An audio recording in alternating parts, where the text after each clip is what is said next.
Hello, hello, hello. I hope my audio is better today. I was rewatching my streams and I was like, oh dang, I kind of sound like drowned out. So I will try to speak up as I do this, and also I adjusted some of the audio levels a little bit. I think I changed where I have my mic because I did do that. I forgot I had done that, and I should have double checked immediately to see if it still sounded okay. But yeah. So I hope this sounds better. I adjusted where my mic is. Anyway, last time when we played, we did a step 1 moment. Walks. Where the boys club, Tamarack, the main character, in my case it's Kia, one of my OCs,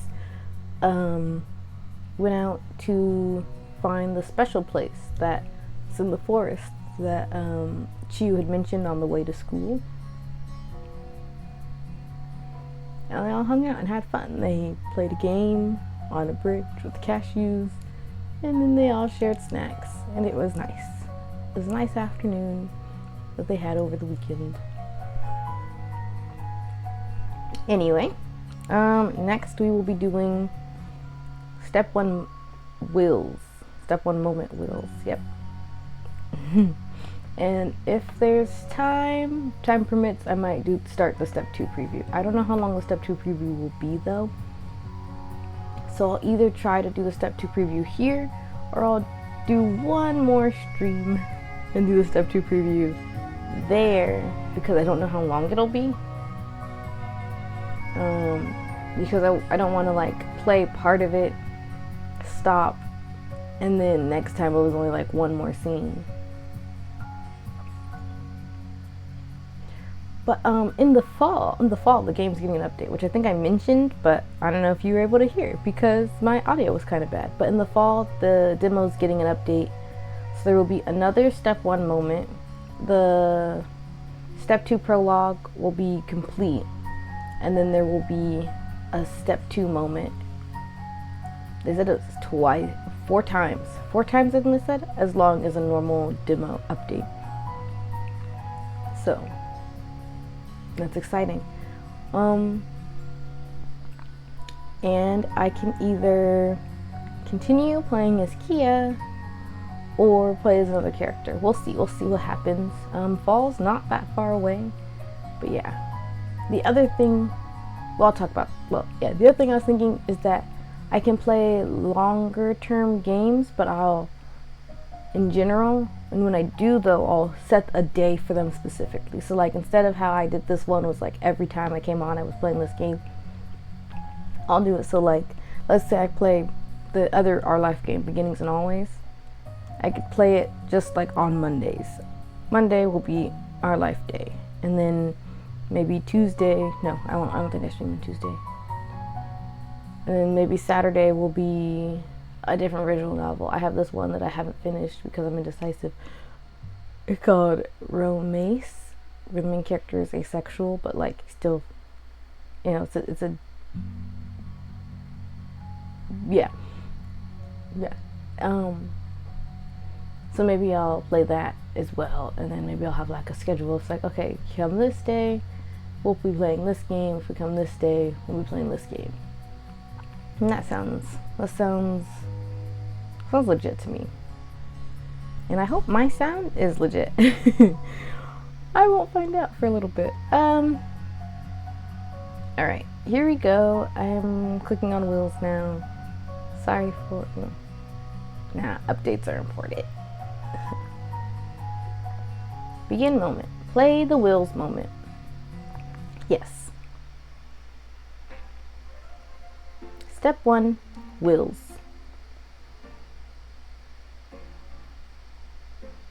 Oh, okay, I could change her outfit.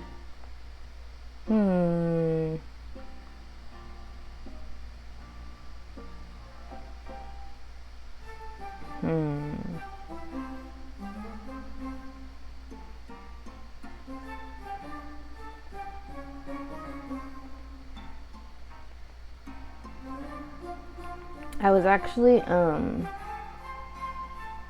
was playing as my character Miles on the side. I started doing that, but there's so many decisions that I'm still willing to do it again and do a slightly different like setup.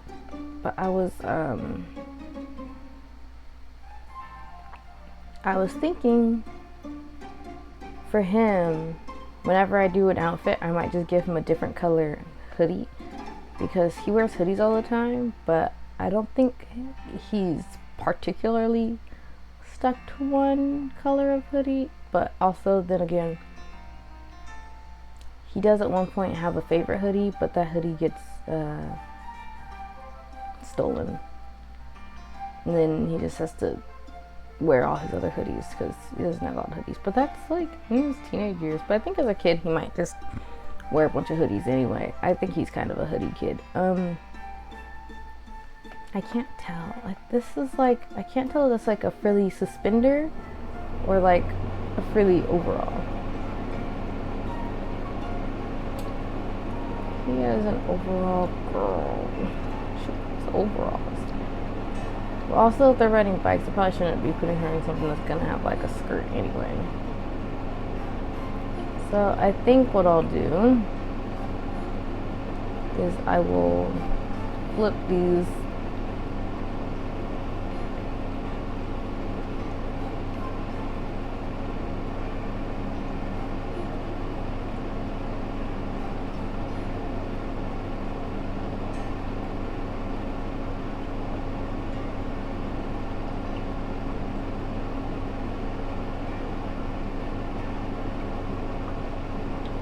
Yeah.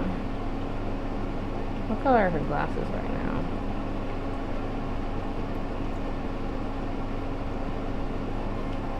Okay, they are back. Oh. Oh. I see. Yeah. Alright.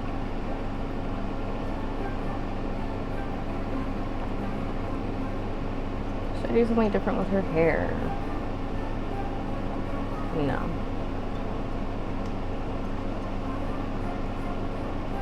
Maybe when she's older.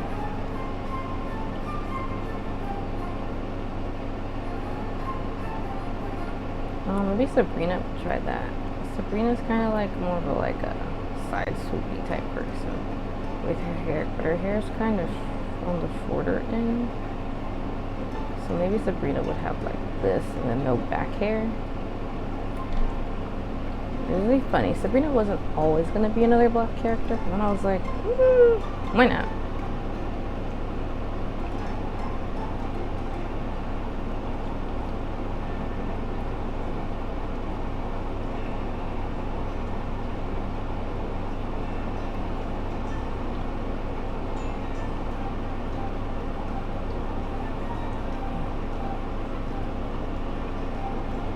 Oh, right. Okay. It was this one. I was like, I don't remember what hair she had. I got distracted because the swoop.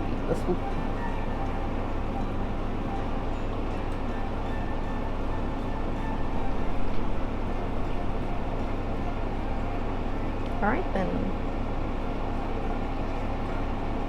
I think she's ready to go. She can hop over there, but you know. We're gonna keep this on like this. Right, there we go. She's all set.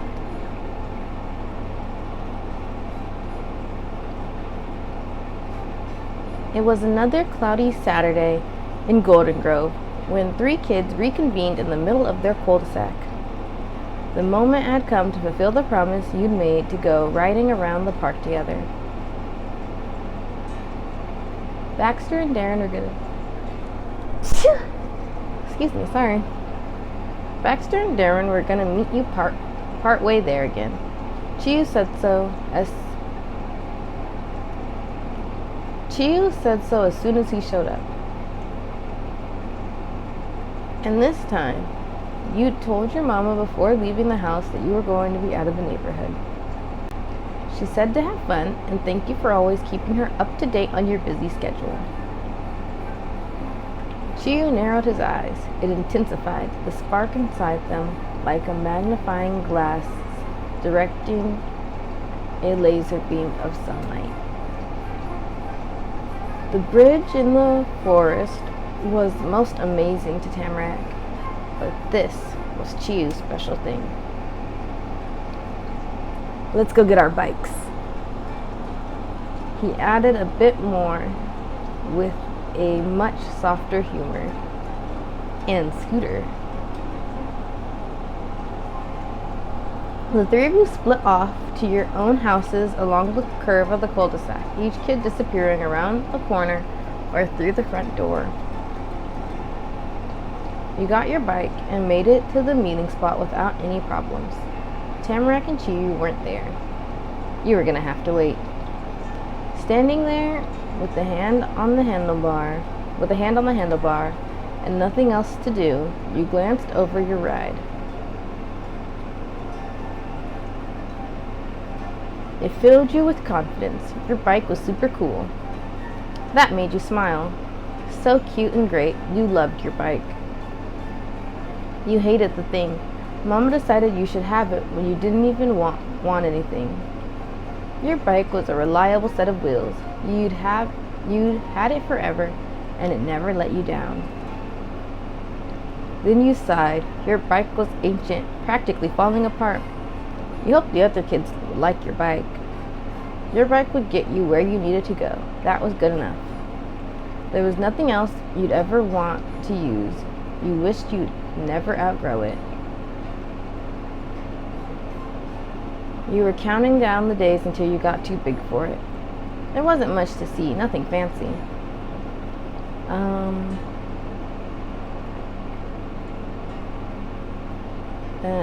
That made you smile.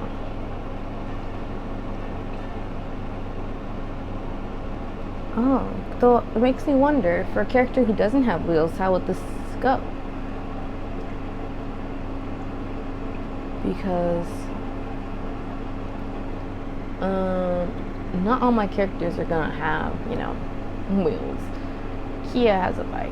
My character Frankie has a bike. My character Sabrina, I know by high school she has a bike, roller skates, and a skateboard. So I guess I will figure out which one of them to say she has as a kid, because she starts with one, you can switch it up. I might give her roller skates, but maybe I'll give her the skateboard, because I've always wanted to be a skateboarder. But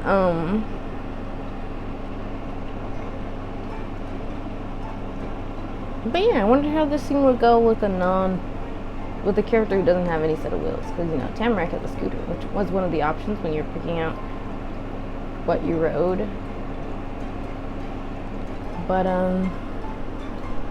yeah, I guess I'll find out eventually. For the helmet, Mama had gotten you a completely normal shaped one. It was just plain colored, was brightly colored, was a super dark color, was multicolored, was metallic, was glittery, had a flame pattern, had a polka dot pattern, had a chartreuse pattern, had an adorable animal face, had a checkered pattern, had a camo pattern. There's no heart pattern. Polka dot pattern? Maybe. Glittery? Maybe. Brightly colored? Maybe.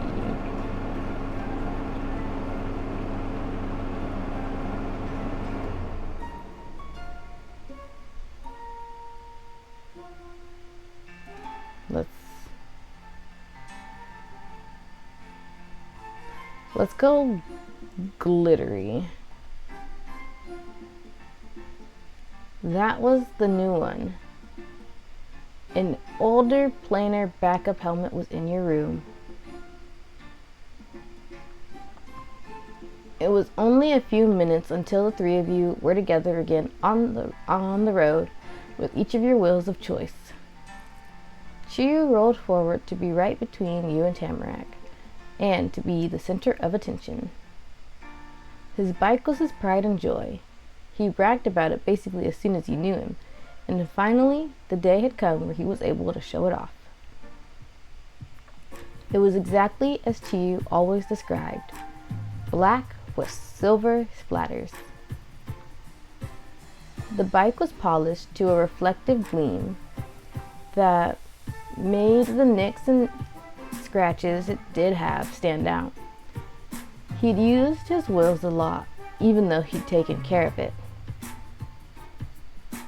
Chiu launched into a dynamic spiel on the qualities of the bike, listing off one feature after the other. His ride had great treads and a lot of different gears and amazing suspension. You weren't sure if Chiu knew why those were good things, but they sure were good. It did look bigger and sturdier than your typical kid's style, It did look bigger and sturdier than a typical kid style you could get at any store. The helmet under Chiu's arm was unique too. It was for serious dirt biking, with a face cover and everything. When Chiu's explanation eventually ended, Tamarack chimed in to give her ride an introduction of its own. Hers was a whole lot shorter. Mine's really pretty, huh? She drummed her fingers against the handlebars. Chiu's bike was so incredible it must have been forged from the most powerful materials. Meanwhile, Tamarack's scooter looked like it came from Candyland. The main part was pastel pink with purple. Squishy handles and purple not squishy wheels. There wasn't even a hint of dullness or one scuff anywhere. It would have looked brand new, except it was covered in tons of stickers. From top to bottom, rainbows, cutesy animals, and sparkling holographic hearts were pasted next to skulls, fire, and danger signs that might have glowed in the dark. You had a hard time thinking she protected her scooter more than Chiu cherished his bike. It was possible covering it in stickers was the only thing she had ever used it for. Tamarack's helmet didn't have stickers. Maybe she decided it was cool enough already. The extra round shape had stripes of different colors and, oh yeah, huge rows of spikes. If you counted those, she might almost be as tall as Chiu for once. And thinking of Chiu, he shivered at Tamarack's decked out scooter. He tried to talk in his normal voice. It wouldn't be very polite to voice how horrified he obviously was, but Chiu couldn't hide it. You're never gonna be able to scrape that off. I don't want to lose the stickers. They make it better. But they're gonna get old and fade and tear, and then what? I'll add more. Tamarack had an answer to every question. But then Chiu closed his mouth. He must have thought the same thing you just did. Never mind.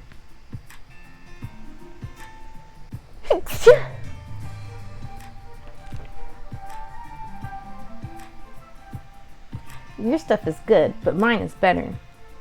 You both have such great rides. Your things are okay. Neither of your rides are any good. Yeah, if Tamarack wants to mess up her thing with stickers, no one can stop her. I think the stickers are awesome, Tamarack. Your bike is cool, Chiu, just like you said. Yeah, I could read. After how great you made it seem, your bike is kind of a letdown. I want something just like yours, Chiu. I want something just like yours, Tamarack. Wow, I don't know which one of your rides is better. Chiu and Tamarack had great rides. They deserve to be proud. You smiled over Chiu's dazzling You smiled over Chiu's bike, dazzled. You smiled accordingly over Tamarack's scooter. Those rides weren't bad, you thought. Wow, what terrible wheels. After seeing theirs, your wheels didn't seem so great anymore.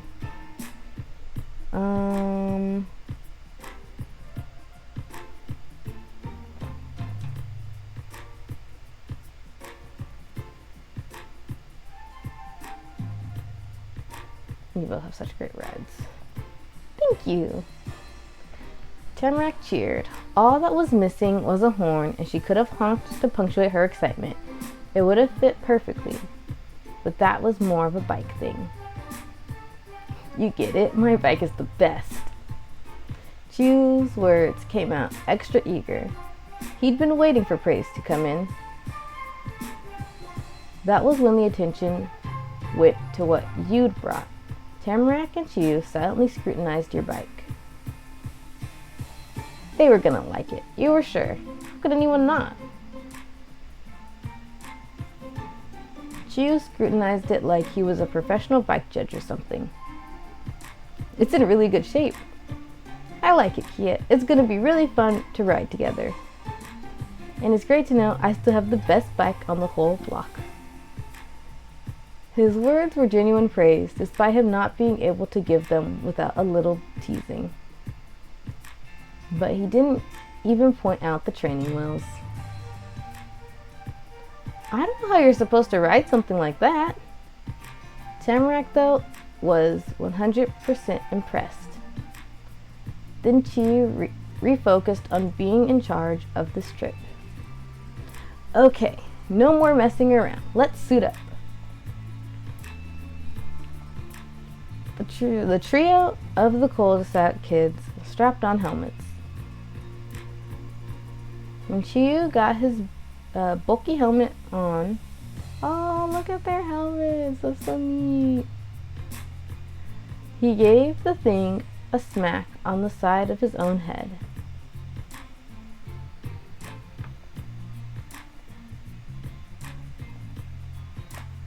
Okay, there's no helmet there. Was there a helmet in the options for the dress up? I don't think there was.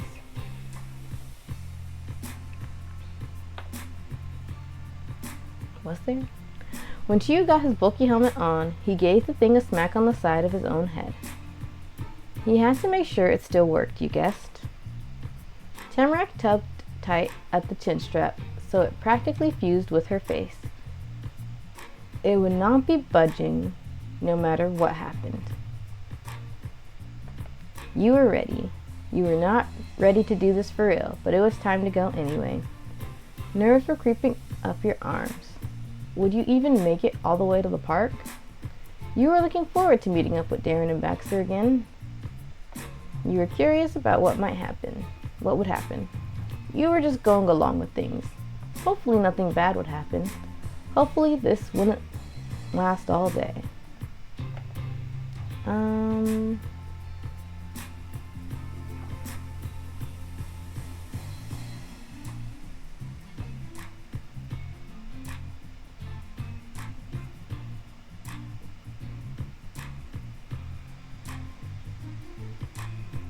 Okay, so Kia, is she ready or is she excited to meet up with them? Because Kia likes meeting people. Kia likes people. Yeah,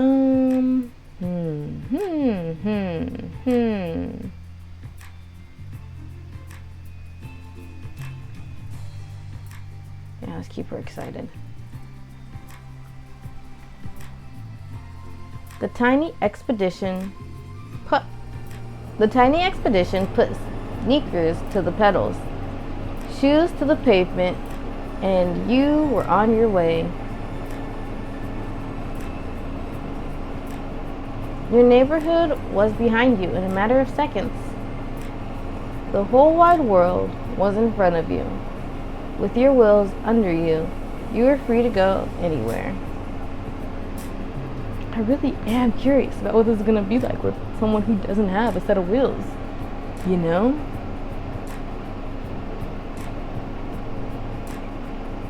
Riding into town on the bumpy road, up and down, side to side, made you think of 3 leaves being swept along the flow of a river, swept along by the flow of a river. Everybody giggled and oohed each time you trip over the hump of a hill. When gravity took over, Tamarack leaned to the side and stuck her chest past the scooter's bar. to get the full blast of wind. Chiyu kicked his legs up and let the pedals spin completely out of control. You lowered yourself to catch some extra speed. You flew by the mix of houses and trees until there was no more forest or homes. What surrounded you were rows of business buildings. The massive arch declaring this place as Golden Grove acted as a finish line for that leg of the journey. Everybody dismounted but left helmets on. This wouldn't take long, according to Chiyu. Even so, he announced it'd be best to wait somewhere else. The three of you moved to get out of the street. Bikes and scooters and things like that could take someone far, but cars were the unchallenged rulers of the road. It took your feet a second to feel normal again. Nope. There was, okay. It took your feet a second to feel normal walking around on solid ground. They were still tingly from the vibration of the ride there. Maybe I should have gotten my glasses. I don't know where they are. But everyone safely got themselves and their wheels onto the sidewalk. You'd officially arrived at the first milestone. The treasure chest shop was right down the sidewalk on the corner. You still remembered stocking up for supplies, rock, paper, scissors, and the trip to the special place in the forest. But you had other destinations ahead that day. You remained huddled near the front of the barber shop, waiting. Anytime some random person came by, it was a challenge to let them pass. Your rides took up a whole lot of space. But Chiyu had been right. Soon you heard the clicky zip of bike wheels coming closer. Zooming down the side street were the missing members of Chiyu's boys club. Baxter's bike was a blinding bright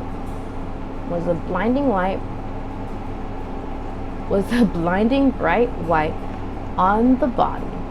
The chains, wheels, and other mechanical stuff were black, his two favorite colors. He casually leaned back so that one arm he used to hold on to the bike could stretch out fully. Darren's ride was an electric blue with orangey yellowy reflectors strapped on the front and back.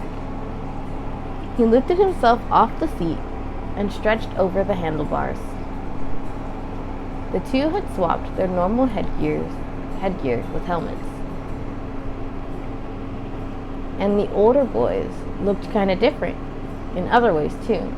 Baxter had always worn a sweater whenever you'd see him. He chose to go without it for the bike ride. You weren't sure why.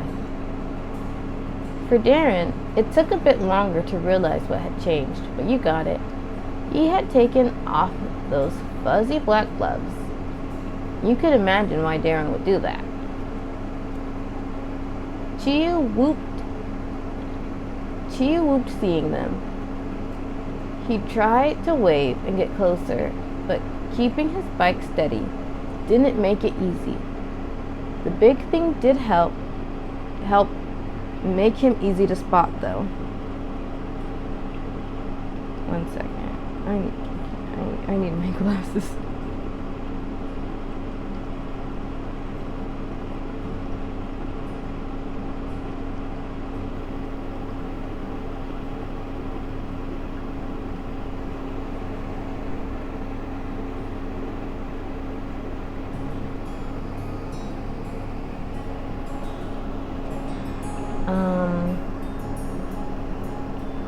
He tried to wave and get closer, but keeping his bike steady didn't make it easy. The big thing did help make him easier to spot, though. I read that. I couldn't remember if I did or not. Darren and Baxter came to a screeching stop in front of you, before going over a curb, knocking your group over like bowling pins.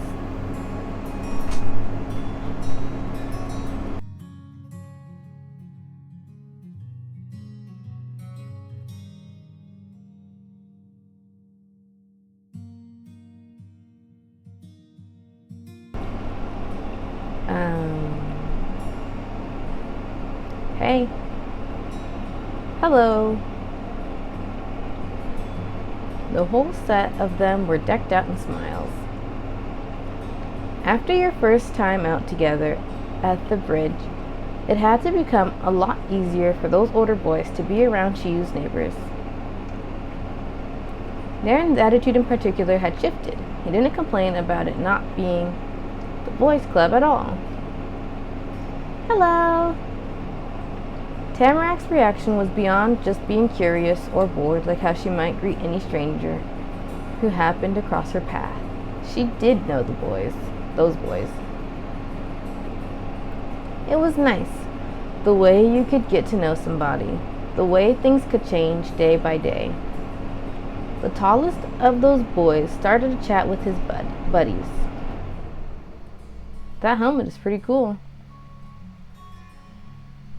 Darren nudged his uncharacteristically ungloved hand in Tamarac's direction. Do you think Mom would get me one? Oh yeah, it's awesome, and no way, she'd never let you go out looking like such a rebel. Yeah, it won't happen. Not fair. Sorry, but Kia's is good too. The three of them gabbed about helmets and bikes among themselves. Meanwhile, Tamarack ran her finger along the sides of her spiky helmet and grinned. Darren might not have said it to the girl herself, but he had said it about her. That was something. At some point, the topic of conversation became about the actual rides rather than the safety gear. Tamarack doesn't have a bike. How's she going to keep up? Tamarack squinted her eyes, insulted by such questioning. Hey, scooters are just as good as bikes.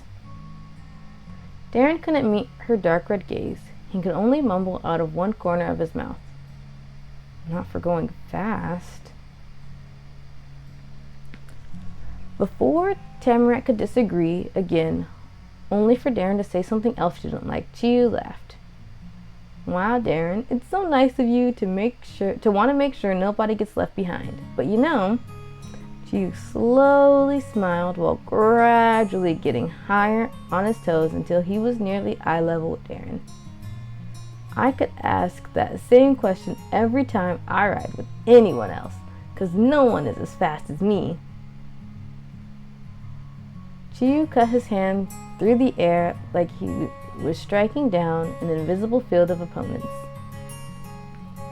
Then he jabbed a hooked finger into Darren's chest. Maybe the challenge wasn't pretend after all. But I don't ask about it. I have fun anyway, and so do other people. Alright? It's gonna be good. This time, Darren whispered from the opposite side of his lips. Alright. That's fine with me too. She doesn't need to use a bike. Okay, good. Tamarack said while graciously letting Darren out from under her glare. Instead of him, Tamarack focused on the road. And after spending the entire time giving his words and attention to Chiyu,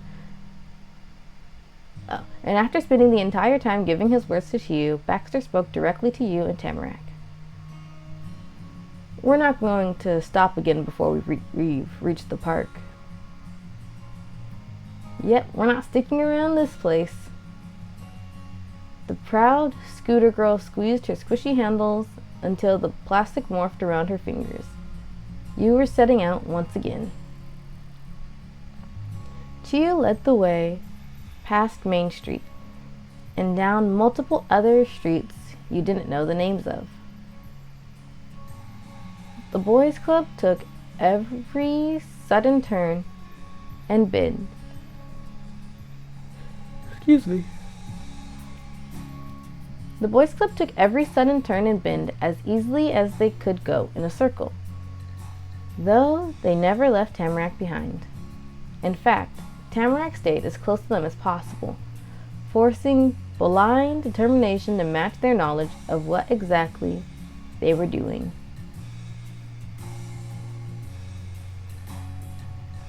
and eventually the sky opened up in front of you.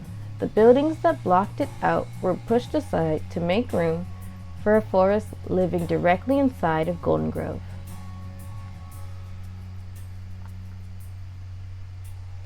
If Main Street was the heart of the town, this was the soul. You shot straight through the entrance. The path was wide enough for the ride The path was wide enough for the 5 rides to spread out from a cluster to a row. Orange, red, and yellow fallen leaves covered the ground. They scattered in a whirlwind from the wheels that rushed over them like a cloud of monarch butterflies that had taken to the skies.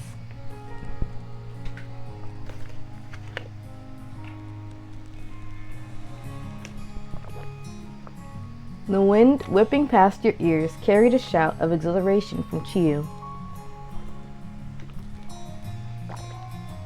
Tamarak's scooter vibrated, going over whatever the roads were made of there.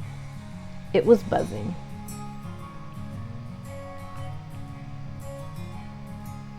You raced like the wind. Even more energetic than when you started. You could do this all day. It was fun. You were breaking a sweat, but it wasn't bad. You were tired but refused to stop pushing. You struggled to keep up for long. You were ready for a break. The trip was exhausting. You let yourself take it easier. It wasn't a race.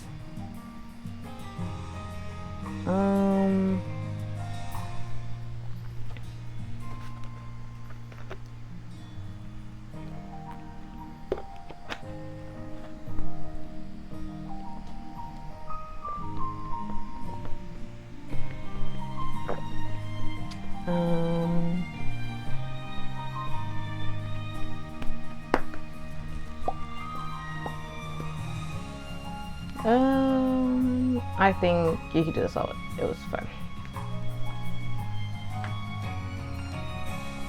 Free from the obstacles of cars and tight sidewalks.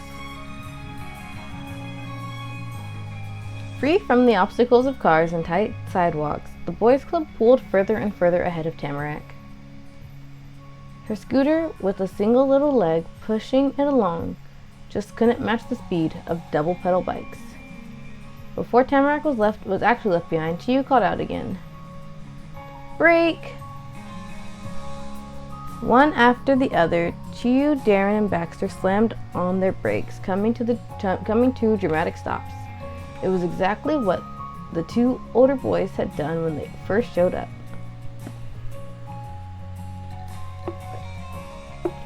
Tamarak jumped right off her scooter. She clutched the handles and ran alongside it until she'd gotten her steed to halt. We're here! It's the park!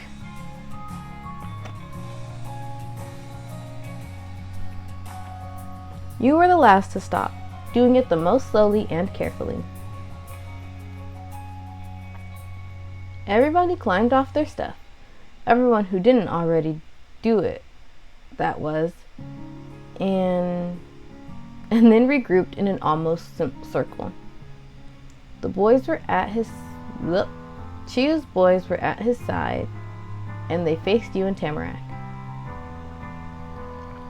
The club leader kept his bike upright with one arm and had the other free so it could move all around as he spoke. This is it. Welcome to the Golden Grove Park. And that's the name. It isn't called anything else. There aren't other parks around, so Chiyu flicked a hand casually. You get the point, is what he was signaling without words. Wow, Golden Grove has a park this great? It's beautiful here. It's the coolest place I've seen. This is pretty nice. This is fine. Alright. It's so empty and plain. Boring. This is where you wanted to go? Sucks. You couldn't stay focused on Chiyu. You were too eager to marvel at the beauty around you. You were bouncing with joy. You listened with some interest. You blinked. All right then. Your face was not impressed because you were not impressed. You covered your eyes with a hand and sighed. This was terrible. You stuck your tongue out.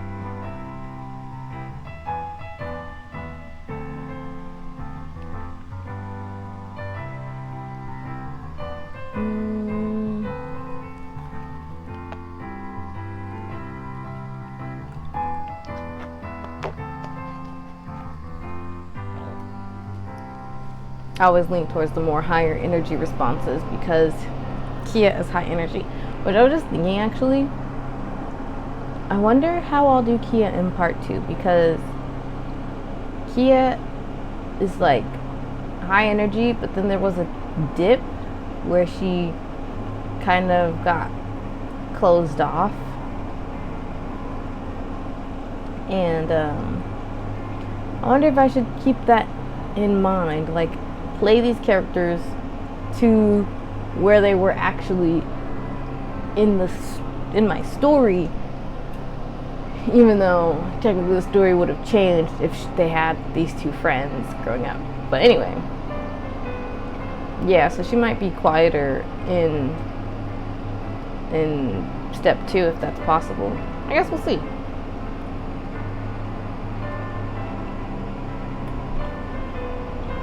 Wow, Golden Grove has a park that's great. Let's go that one. I like it, but the normal forest is still best, and the special thing is the most special. Tamarack added the last part decisively. There could not be any misunderstandings happening about her rankings of good stuff. That's not bad. I knew Golden Grove would have something you'd both like. Chiyu grasped his bike with both hands, raring to go again after only a few seconds. You'll like it even better once you see it more. There's a couple paths going around here. One of them is this big loop through the entire park. We could ride that way. It doesn't take long. And we'd pass by a cool gazebo on the other end. What are we going to do after that? We'll see what happens when we get there. That half plan got a mixed reaction. Baxter smirked unaffectedly, which he would have done no matter what, you were sure. And Darren went back to his old way of being sour. Chiyu gave his friend a side eye and crooked smile. Again, he didn't need to talk to say what he wanted to express. Come on, Darren, what's going on? Was the general message. Darren sucked in a breath while his chin sunk lower, as if the helmet was crushing his head. We came all the way to the park. We should race, like we always do. His voice crackled like it always did when he felt a lot of emotions. It must have been a tradition important to their club, at least to one member of it. Sorry, Darren, we can't this time. Why not? Why? Chiyu tripped on Tamarack's question. To him, she of everyone should get why. 'Cause how are you going to race on a scooter?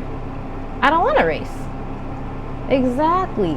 That's why I'm saying you don't have to. We're not racing today. You can race without me. What? You want us to do something that'll leave you out? He knew Tamarack sometimes went off by herself, but the idea of not getting to be part of the main event was more horrifying to Chiyu than covering his beloved bike in stickers. Yeah, you boys club can do your boys club stuff. Chiyu opened his mouth, poised to disagree, with the suggestion that he'd go off without her, and with the implication that she wasn't part of the club. But Tamarack was more forceful with her thoughts than Chiyu, and she kept going. You don't have to do what me and Kia do all the time. You wanted us to see the park, and we did. And we went to the special place together. And we're still friends if we don't play together the whole day at the park. Darren was open-mouthed, stunned over Tamarack disagreeing blatantly with Chiyu. It still couldn't match how befuddled Chiyu was.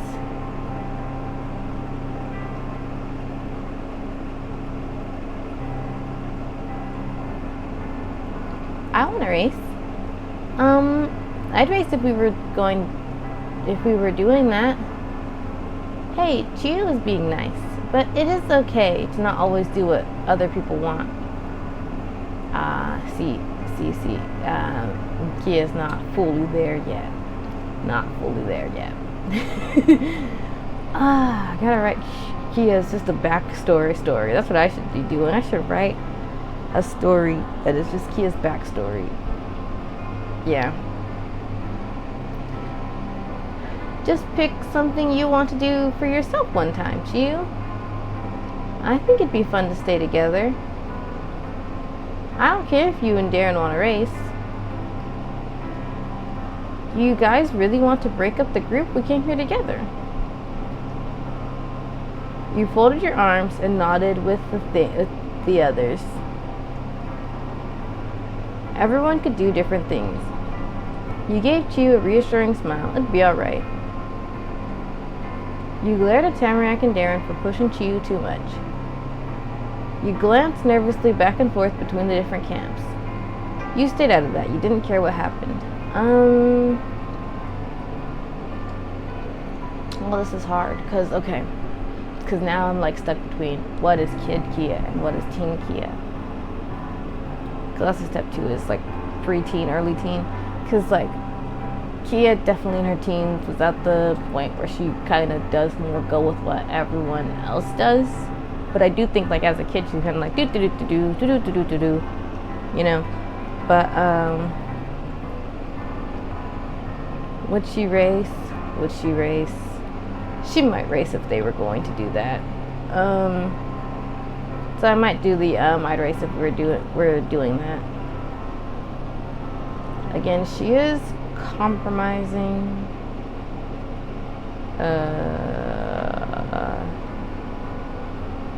See, on both of them she's compromising. Oh. Sorry, I was thinking about how this might change, because this will be able to readjust in step 2, I believe. I wonder if these are going to switch to this and this, so it'll be all on this side, because I think that kind of fits who she is like in her teen years. Like, yeah. Interesting. That's like a GDT. Well, yeah, it's a little bit backwards, it feels like, but you know. Isn't she just so precious? I love my characters. I gotta write their stories. Okay. Yeah, I think this is what we'll do, because I think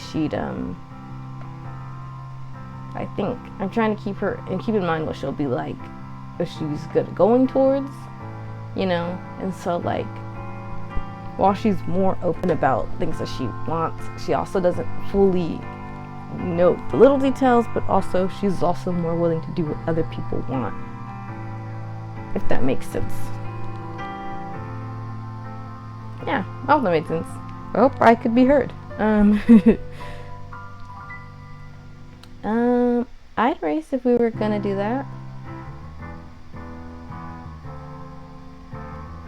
Chiyu said nothing, though a hint of a smile did return to his face.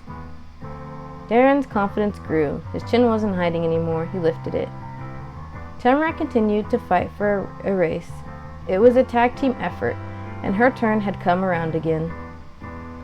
I cheer really loud when you go by, so you won't forget I'm here. Then, to the surprise of everybody, one more speaker tossed in their 2 cents, the most mature and a fake accent one. That's a good idea. I'm not a racer. Whenever we do this, it's between you and Darren anyway. I'd rather watch. Chiyu hadn't known that about his friend, and it was a convincing point. Maybe Baxter's words counted as more than a couple pennies since he was so rich. This had all sent Chiyu for a spin. a bike wheel going out of control, but he planted his feet onto the pedals again. He was an expert at that. Alright. The club members, and not yet club person, have voted. We're gonna split up. Anyone who wants to race is with me, and everybody else can do whatever they want. But, he paused the momentum he'd been building up himself with the lift of a finger. Then Chiyu peeked at the group through a single eye. Let's go around the park together before we leave, okay? Okay. Cool. Tamarack grinned victoriously. Chiyu turned it into a compromise at the very end, but Tamarack considered it a win for her side. Darren managed a tiny smile over it too. I'll still race with you and Darren. Okay. The deal was done. This three-way race was happening.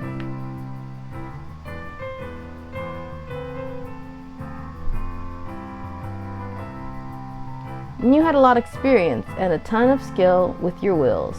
You knew your way around your wheels. It was as easy as walking. You weren't the best on your wheels, but weren't the worst either. You were a total beginner. You never used your wheels much. You were pretty bad at using those wheels, truthfully. You didn't stand a chance. You already knew it. Actually, it'd be really funny if she actually doesn't need training wheels anymore, but she just hasn't gotten rid of them because she likes having them on there. And I don't know if that made sense or if that was clear enough, because I don't know. Well, anyway, I think she's gonna have a ton of experience, even though she still has training wheels, because, yeah, she could still ride her bike all the time. Just with training wheels on them. She'd probably be fine without them, but I like her having training wheels still at this point. Chiyu gave you an eager thumbs up. If he didn't have to hold his bike, it probably would have been too. Then Chiyu laid out how things were gonna work, listing off points with a count of his fingers. You'd follow a side path to the end, go around the gazebo, and take the same route back to the start. It wouldn't be the full loop around the edge of the park, just a shorter route that cut through the center. There was a reminder to stay away from each other, the grass, and pedestrians. Though Chiyu needed 2 tries to properly say that word out loud. Try not to crash into things was the idea. The race would begin on the word go. Got it? Got it. Got it. Speaking in a stiff, official manner, Chiyu addressed the 2 non-racers. Baxter and Tamarack, would you do us the honor of counting down? Yes, I will. She can do it. Good luck. Tamarack was way more pumped about the job than he was. He could let her have it. Cool. Chiyu slapped the side of his helmet again and declared it was time. To your starting positions. Yeah, I'm so ready. The competitive spirit possessed Darren for a second, and he cheered wholeheartedly.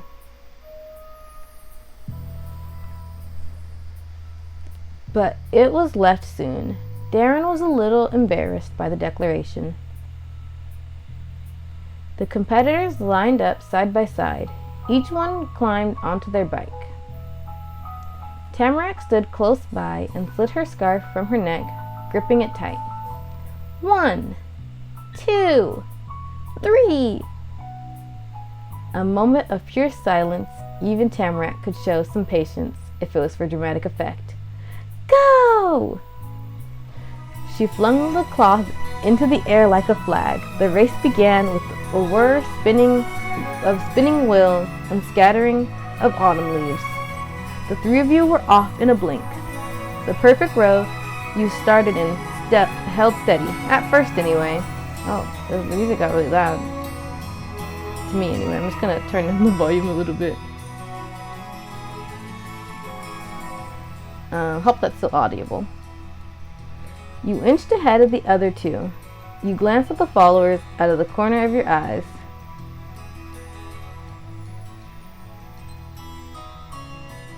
He wasn't messing around. Chiyu did the bike equivalent thing of putting the pedal to the metal, slamming all his weight into forcing the bike forward. It closed the gap. This race wasn't decided just yet.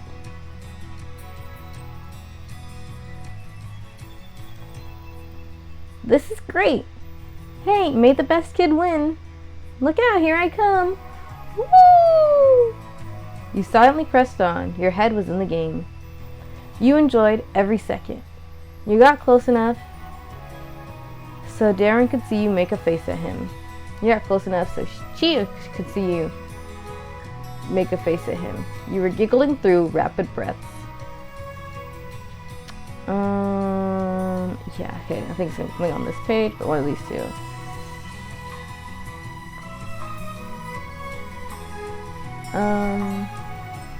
Yeah, we're gonna go with this one. It was a silent competition. No one wasted their breath on words.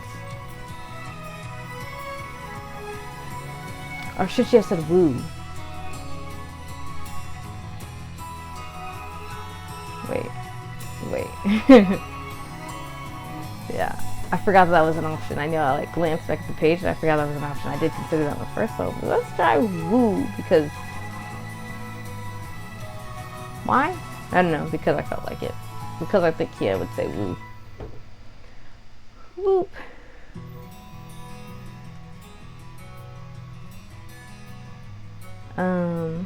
You and Chiyu messed around, having lighthearted race exchanges. Darren kept completely out of it. He wasn't wasting any breath. The end of the path approached rapidly. This was not an endurance race. It was about a burst of pure speed. Cold wind whipped across your skin. Hot blood pumped through your body. It was exhilarating. Your mama liked that word, and this had to be the feeling she was trying to explain. The turn around the gazebo split before the racers apart more clearly than before. First you, then Chiyu, and lastly Darren. At that point, Darren fell behind. The older boy couldn't come back from it. This was between you and Chiyu. You glanced across the road, rushing underneath the both of you, grinning boldly. Chiyu wasn't slowing down. He was speeding up.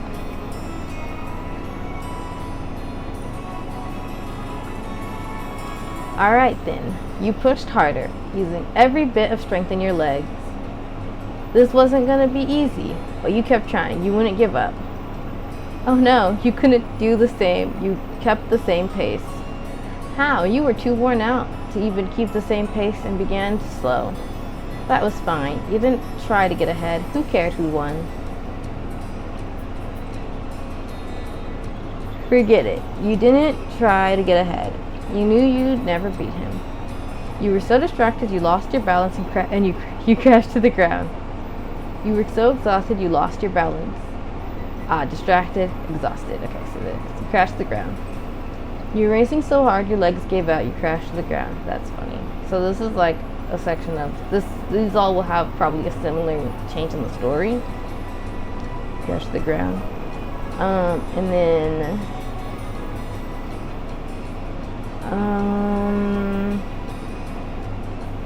I think it's one of these. I don't know if I'm like placing her too high up, but I do think that she was going to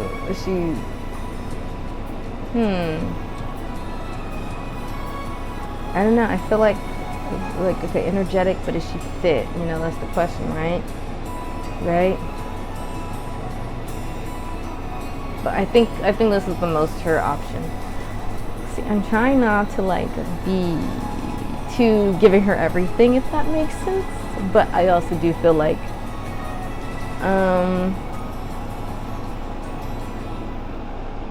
this is her mindset in a race. I don't think she thinks things aren't going to be easy. I don't think she thinks about that because I think she's very in the moment, or at least as a kid she is. She tries to be in the moment. She'd stay in the moment when she's older. Sorry. I'm reaching for something. I'm sitting at a dresser, so the drawers are misaligned, and I was trying to adjust them. Anyway, yeah, so, alright then, you pushed harder, using every bit of strength in your legs. I think that's a Kia option.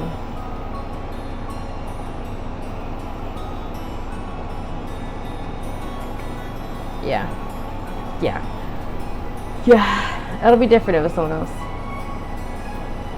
You and Chiyu, then Darren, reached the point in the path where Tamarack and Baxter chose to hang out. Ah, they're coming!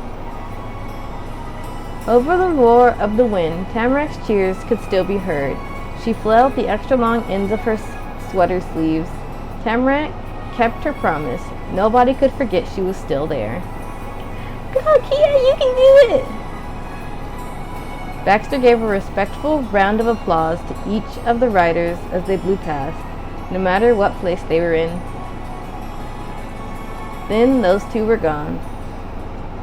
Your legs burned. Your sweaty fingers shook from clasping too tight for too long. For the last yards of the race, it was like the two of you were the only people in the park, no, in the entire world. Each time you thought you had the lead, Chiyu would close in again. And any time he tried to break away, you refused to let him. Neither competitor would give. But in a flash, it was over. You stopped on a dime at the entrance of the park.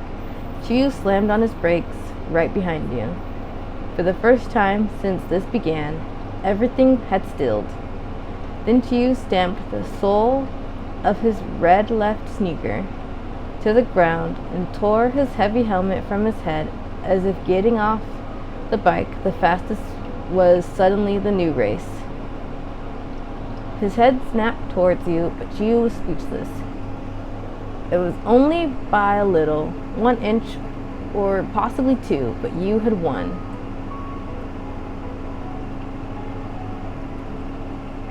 I did it! I can't believe it. Good race, Chiyu. In your face. I am the champion. I thought nobody was as fast on a bike as you, Chiyu. You bowed. That was really close. You're fast. You could only laugh. I had fun. Thanks, Chiyu. This was the greatest moment of your life. That was easy as pie. You squealed in excitement. You were terrified. Chiyu was going to be mad. You were about to pass out.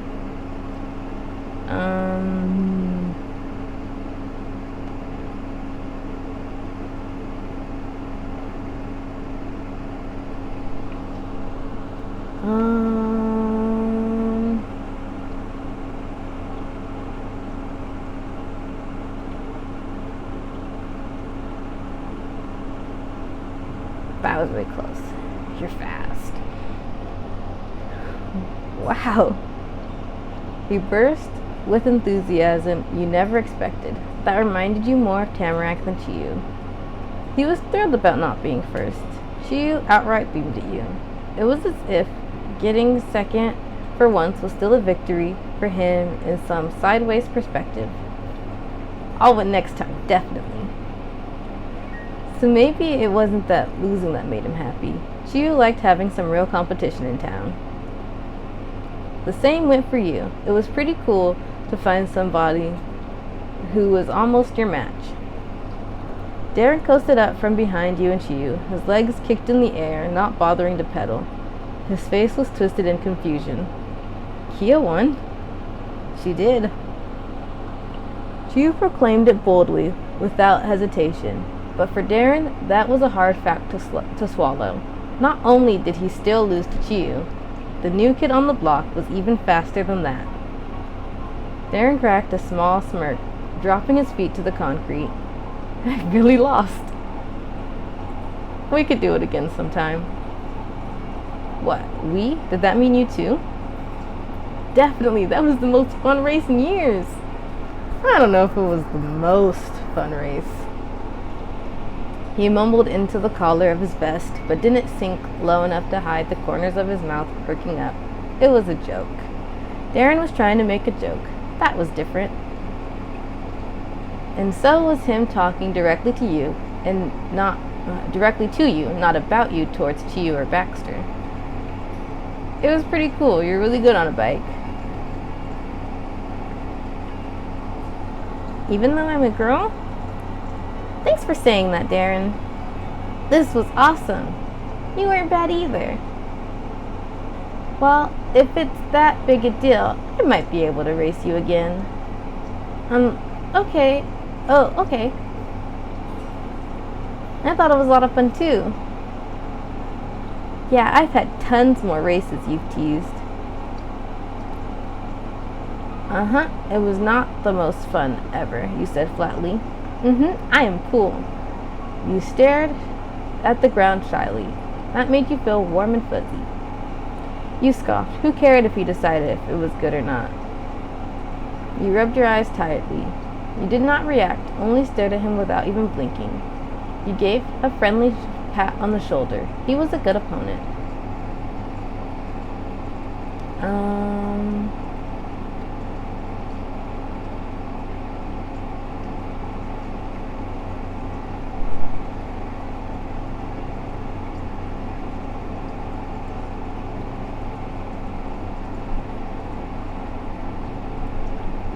I thought it was a lot of fun too.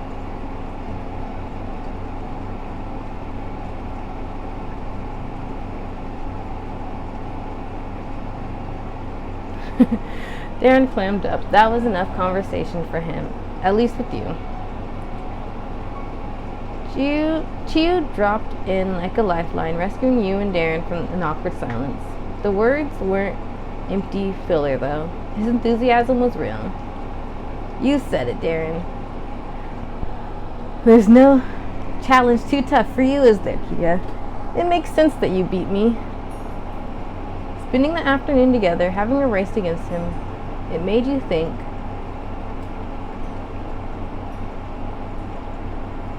It was so incredible you'd made a friend like him. Chiyu was a great pal.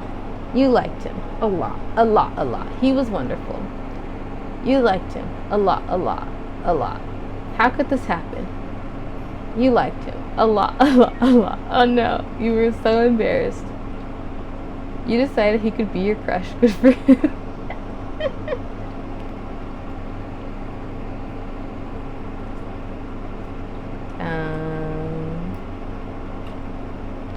See, it wouldn't be here as Miles because I don't think Miles has a bike or any set of wheels.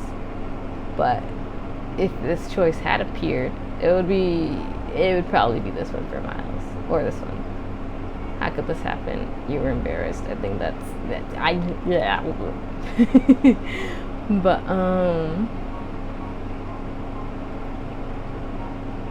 I think for Kia it's this one. Yeah. I don't know Kia's type quite yet, but I don't think she does. Yeah, I'm still not even sure Kia's going to date in this game, in this run through, but you know, we will see. But I don't know.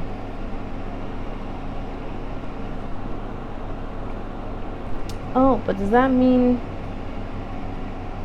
during the game? I know that, like, okay, so like during the game, this changed from friends to best friends, but your friends can change to crushes during the game too? That's cool. Like, you know, during, like, not setting it up during the thing-a-bob-a-bob. Anyways, it was incredible you made a friend like him.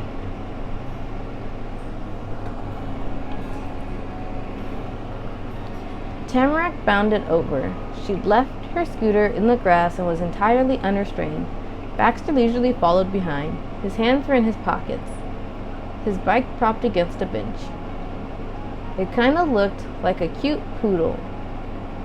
Got off her leash, and the fancy owner didn't care if she jumped on the visitors. That was amazing!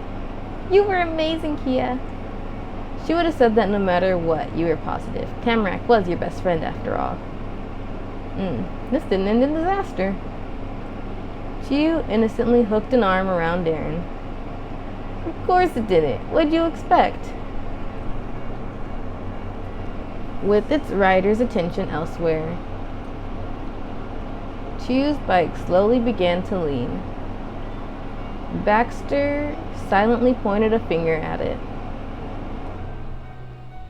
Chiyu leapt to stop it from falling over completely. The panic transferred through Chiyu directly into Darren.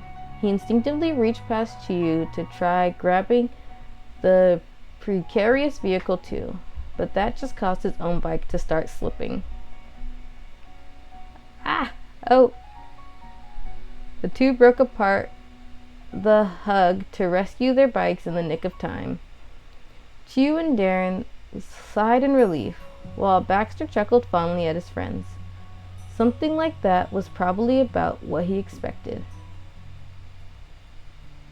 It was time to fulfill your second promise of the day, to go for a ride all together. The group decided to make a full loop around the park.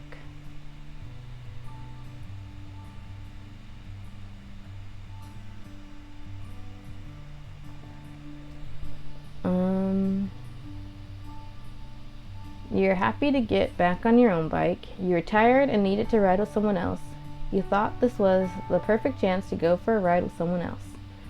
Okay, so that's an option. But I think he is going to stick with her own bike. See, this game has so many options. It's like, I wonder what everything does. And then, like, you know, again, me, I'm always thinking about my OCs.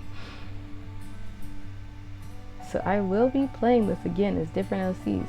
Did I make this the right part number? I think I made this the right part number. Me, so I really get distracted because I was like, wait, let's see. That was part 1, part 2, part 3. That was yesterday. Yeah, yesterday was part 4. All right, good. Okay, so this is the right part. Okay, I just wanted to make sure. I don't know. Kia's happy to get on her own bike. You were happy to get back on your own bike. Kia, Darren, this is a victory lap for the three of us. We competed, and that's something to be proud of, no matter what place you got. Yeah. Tamarack and Baxter made eye contact with each other. Chiyu was one thing, but Darren agreeing with such a friendly take on it, they could only imagine what they missed. Tamarack simply coasted on her scooter, not fighting to be at the front for a change. Chiyu paddled along at a slow pace and let his arms hang down completely. You stayed at the same pace as the crowd, letting your wheels carry you more than anything. Hey, what was the prize for winning the race? Nothing. Baxter shook his head with a smirk. Clearly, things had become a bit too peaceful for his liking. It's not a real race without a prize. Darren should have to chauffeur Kia. Darren's face sprung open from the shock of Baxter's taunt. What's a chauffeur? A person who drives others around is a job. Makes sense, right? No, more like the people who didn't race at all should give us athletes a break and drive us around. The not a racer shrugged on his bike. Sorry, we aren't that sportsmanly. Yep, sorry. It took a little time, but Darren managed to get into the boys' clubs back and forth. Then you don't get to say what the prize is. Tamarack tee-heed, Chiyu laughed, Baxter chuckled, Darren snickered, and you giggled. It was another exciting adventure of the boys' club, plus Tamarack, who didn't want to officially be a member. Despite her standpoint on that, the 5 of you had gone through a lot for the short time you'd lived there. You made it the special place, and you went through the park. You got first place in a race, and you rained cashews down on the trio of boys. Tamarack and Chiyu were your friends. The mood had gotten so different from the craziness of your first experience there. Chiyu didn't try to make people have fun. They already were. Tamarack wasn't eager to do something new because she wasn't bored of this. Darren couldn't think of a point to complain about, and Baxter didn't make a fresh joke this time. People were satisfied and a little sleepy. If it wasn't chilly, maybe some of them would have nodded off, even though they were in the middle of riding their wheels. Front and back and all around, there was somebody you recognized, somebody happy to be there.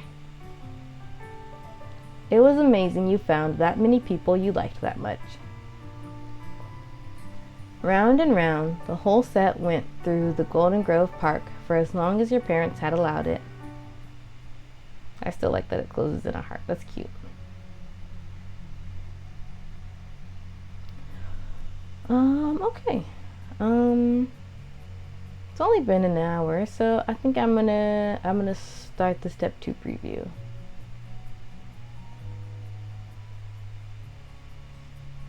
Yeah, why not?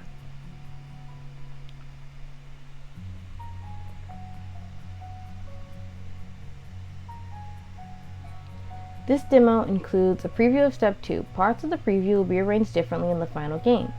Saves you make during the Step 2 preview will not be loadable in the final version of the game. Are you sure you want to continue? Wait, let me save this first. Boom. So I'll save this. This will be the continue playthrough then, and I'll make the Step 2 saves here because it's not going to be loadable in the final game. So I don't know if it'll be loadable in the next demo, but I'll start saving here, and this will be where I save the steps 2 stuff in case I have to like leave while doing it. And this will be where I'll continue when the actual game comes out. Yeah. What does this do?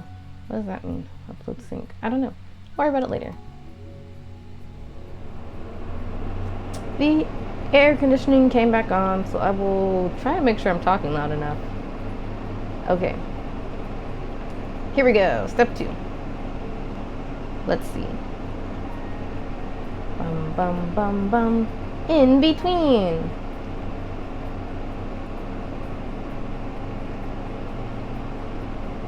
Oh, you can change how the face looks. Cool. Welcome back to the tutorial. The childhood portion of the Our Life Now and Forever demo has come to its end. You're heading into the grand land of teenagedom. Like always, you don't have to stick with the exact MC design you started with. And since you've had a lot of time to grow, there's even more that can be updated. Most of your appearance, your pronouns and preferred terms, and your first name and nickname can be changed. The only parts that you can't edit are your last name, eye color, and skin color. Any changes you make will have gradually happened over the years since the last step.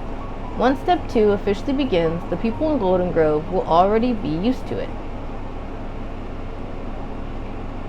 For example, if your character wears glasses as a teenager, when they didn't as a kid, you will have had the glasses for some time before the events of Step 2. Oh, that's another thing to consider. People who I didn't have glasses as a kid, but I guess I could have not given her glasses and given her glasses later. I'll do that with Sabrina. Sabrina has glasses. Who else has glasses? Miles has glasses, but it's hard to imagine Miles without glasses, so I think he's probably always had glasses.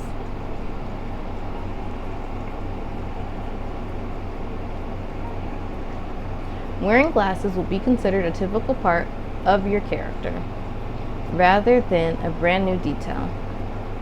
There's one exception. If your gender and or pronouns have changed, you have the option to not have come out yet. In that case, you'll do that during the prologue of Step 2. You'll also have a chance to shift your relationships with Chiyu and Tamarack. You can have an entirely different dynamic than you did when you met 4 years ago. If you were close, you can have drifted apart to only consider the lead a neighbor.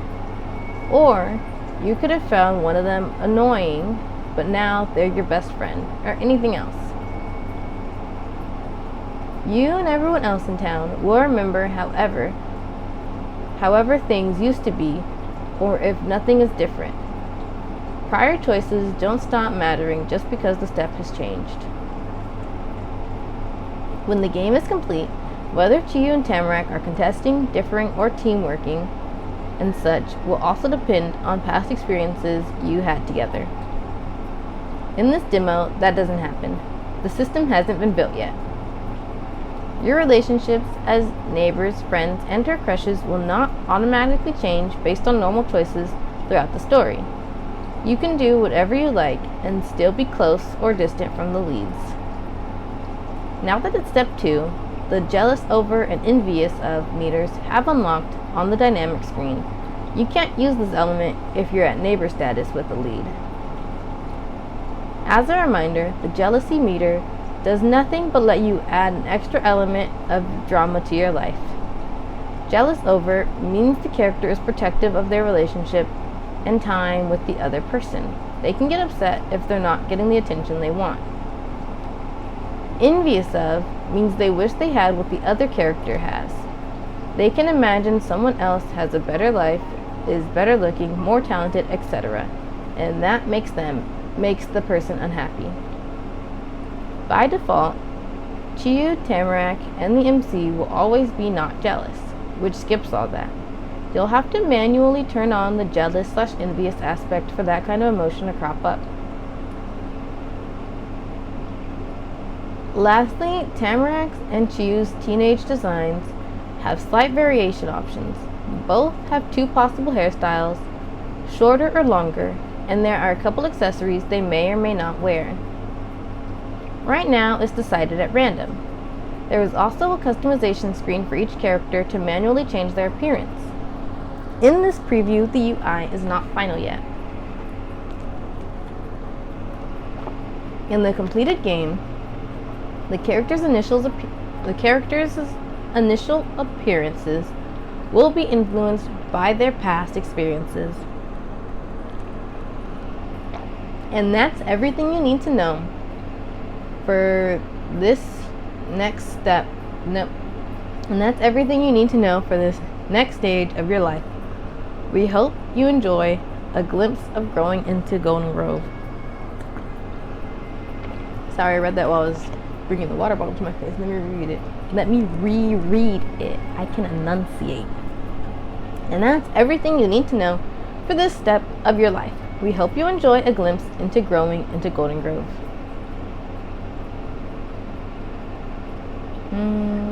I'll leave the face type.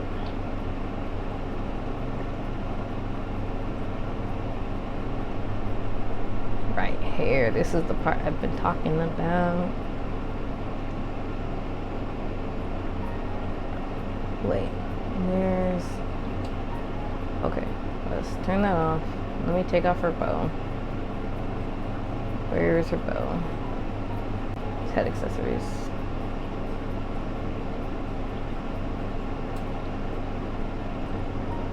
What's this? Oh, it's a scarf.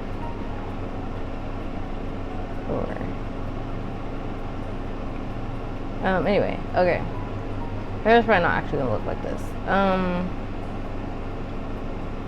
so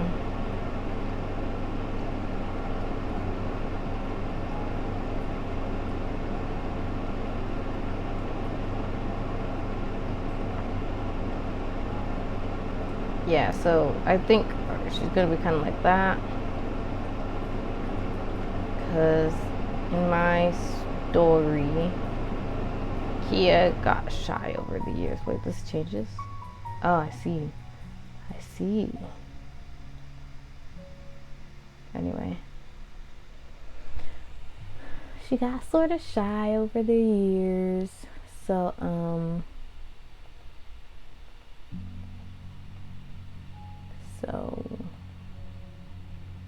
so she started hiding her face.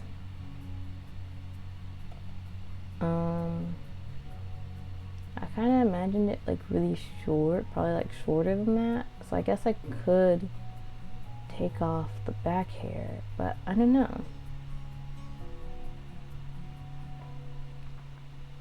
I can't imagine what the back looks like without sewing. This is like a little bun at the top. So maybe I'll do that, but I feel like it kind of like, oh look, you can change the angle. I feel like it kind of, well, I guess I could give her a headband and then it make it like easier to tell. Maybe I'll just do, oh, that's kind of short. That's longer. Maybe I'll do this one. Yeah. And then, oh, for earrings.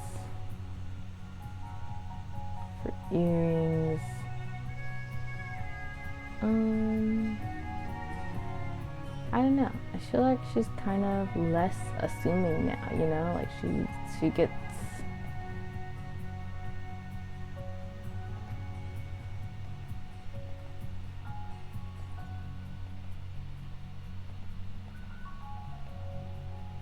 I wish there were heart earrings.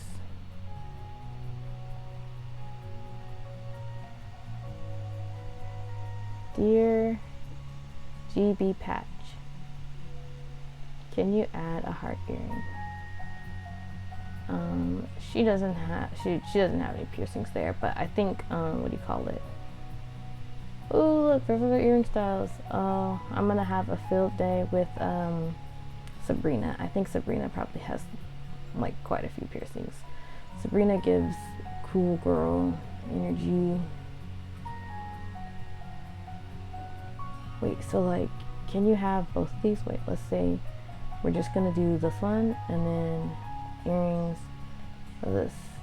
Oh, you can. That's cool. That's cool. Okay, but that's not Kia. I don't think. So we have. No, she just wears one earring. I'm trying to decide if she's going to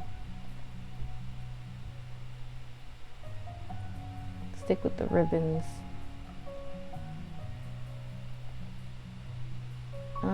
Head accessory. Should she keep her bow? I know, bow kind of draws a lot of attention to you.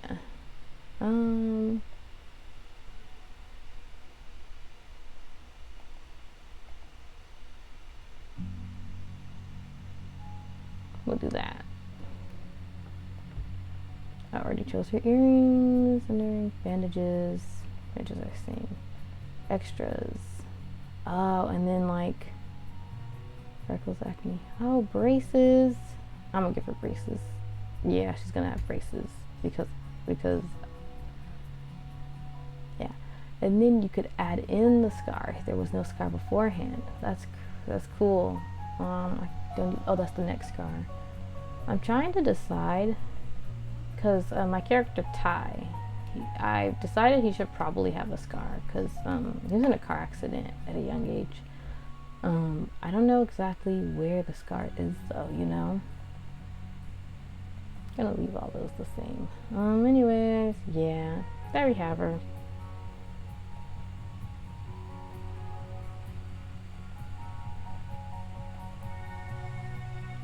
I don't know. All right, carrying on.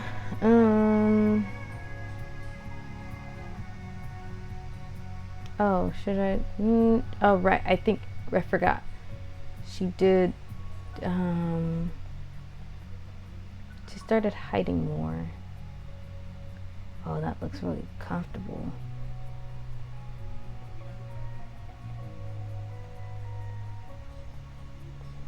And like, I think clothes kind of tell you kind of a lot about a person.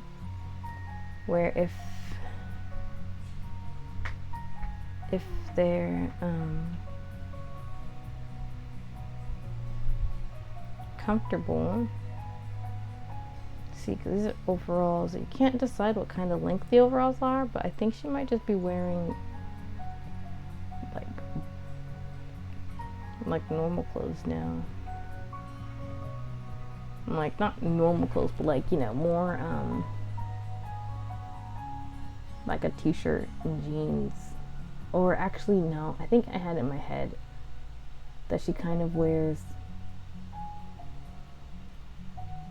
I had this like scene or animatic in my head where she kind of wore what do you call it? She got dressed in like a cute, super cutesy way, and then she covered it up completely, like put clothes on to like be completely hidden. I don't know. I don't think.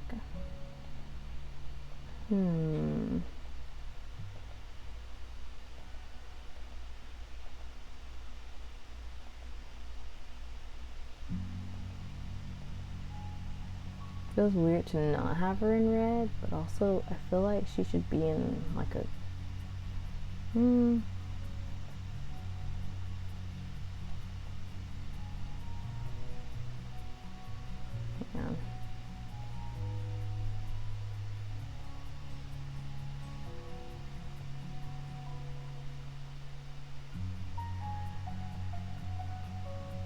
Let's see, maybe I'll try a different jacket.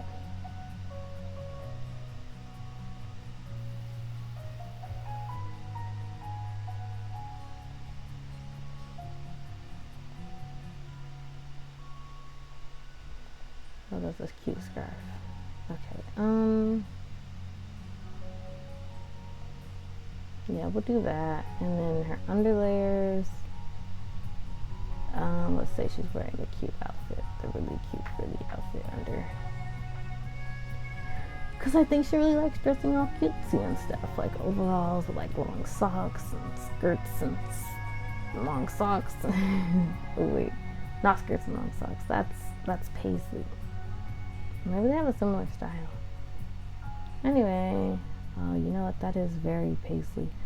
Okay, I'll leave her in the overalls. We don't really know what the overalls look like though, but yeah. Okay, there we have it. Yeah, there she is.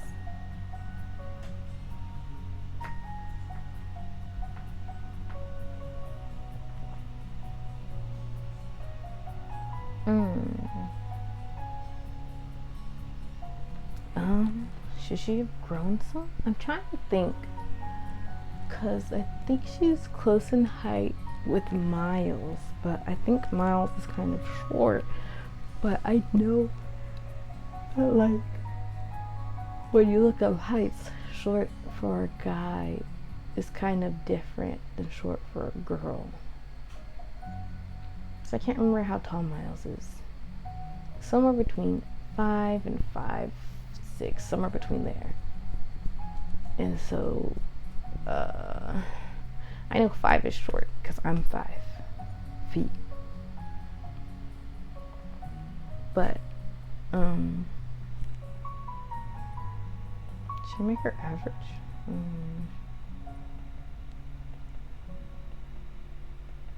Wait, let me Google it.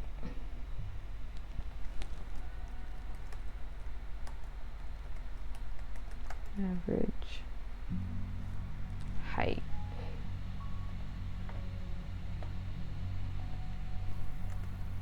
Teen.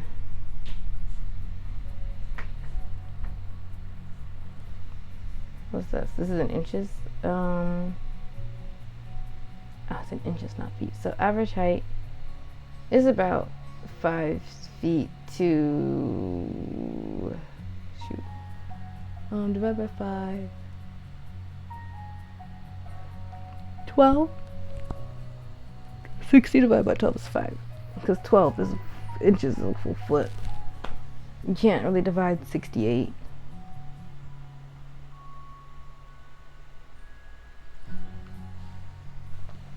Well, so 5 to... This is no more growth? Okay, so 5 feet to 5 feet 8 inches. 5'8". Oh, that's tall. What the heck? It's tall to me anyway. Well, okay, I'll just say that she's average height, then average height as a teenager, and then yeah.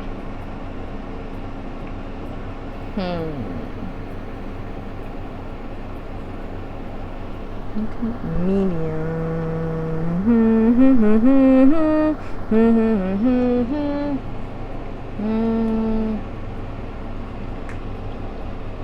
I'm trying to think if it's kind of small.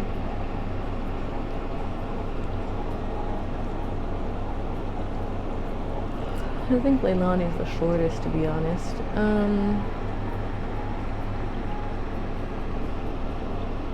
Well, I think I'll leave it like this.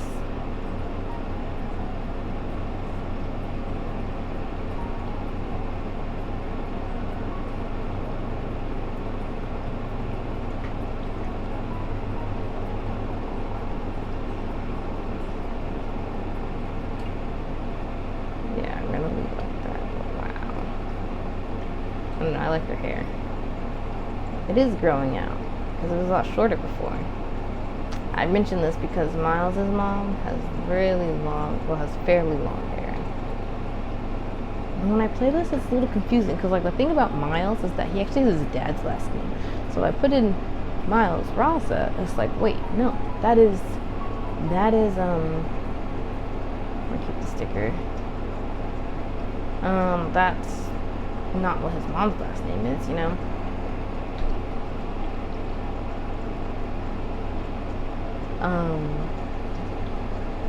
Huh? What? Excuse me. Sorry, my brain like blinked for a second. Okay. Winter was a world of its own. The place you'd known had gone to sleep.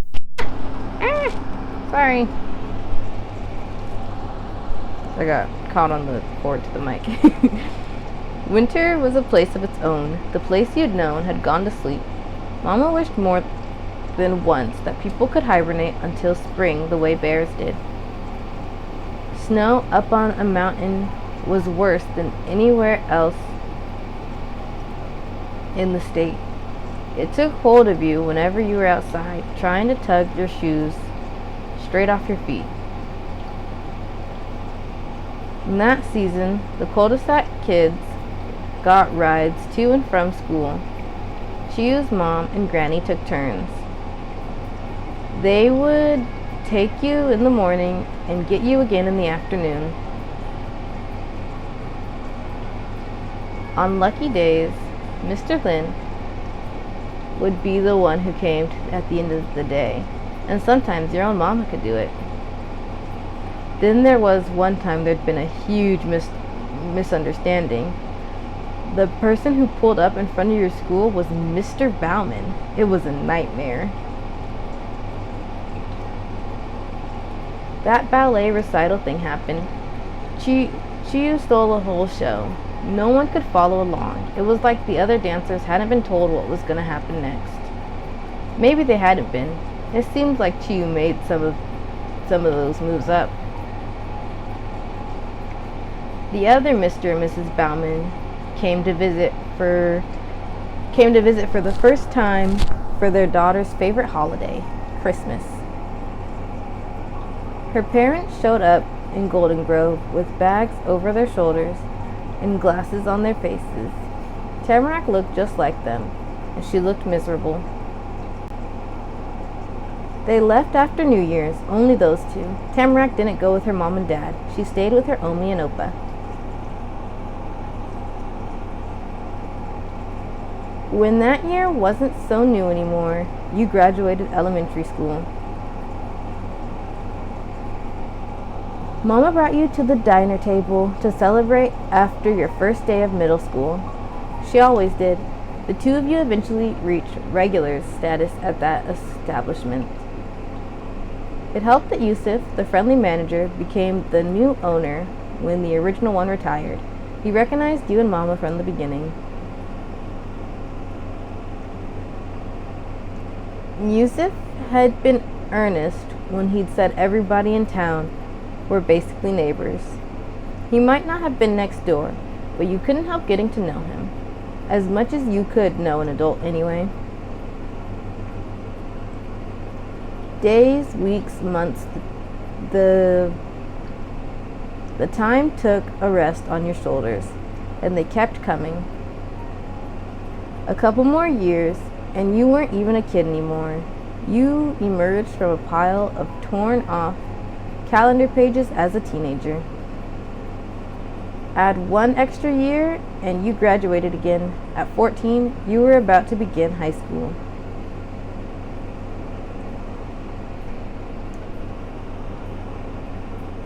So you were basically grown up. You couldn't do whatever you could do whatever you wanted. Rules didn't matter anymore. You wouldn't let anyone tell you what to do again. You'd have to be on your best behavior, though you always were. Messing around would not be worth the amount of trouble you'd get in now. Following rules was always smartest.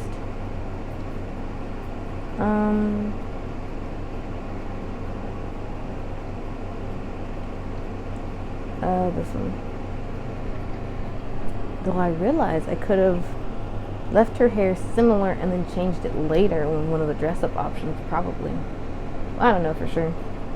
Maybe in the full game. Life might have changed rapidly for you, but it seemed like once you hit certain points of being old, stuff stayed consistent much longer. Mama and Mr. Lin had the same jobs. Mrs. Bauman kept on being retired. Mr. Bauman continued to pretend he was retired while working on the side. But that wasn't the only way to go. Mrs. Lin had new opportunities ahead.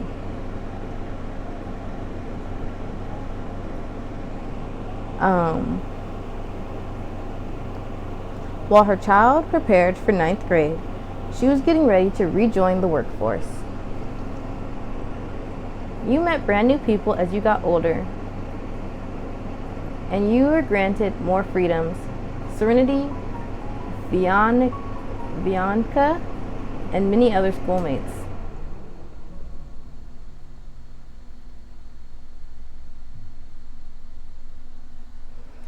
You'd gained a reputation for being hyperactive.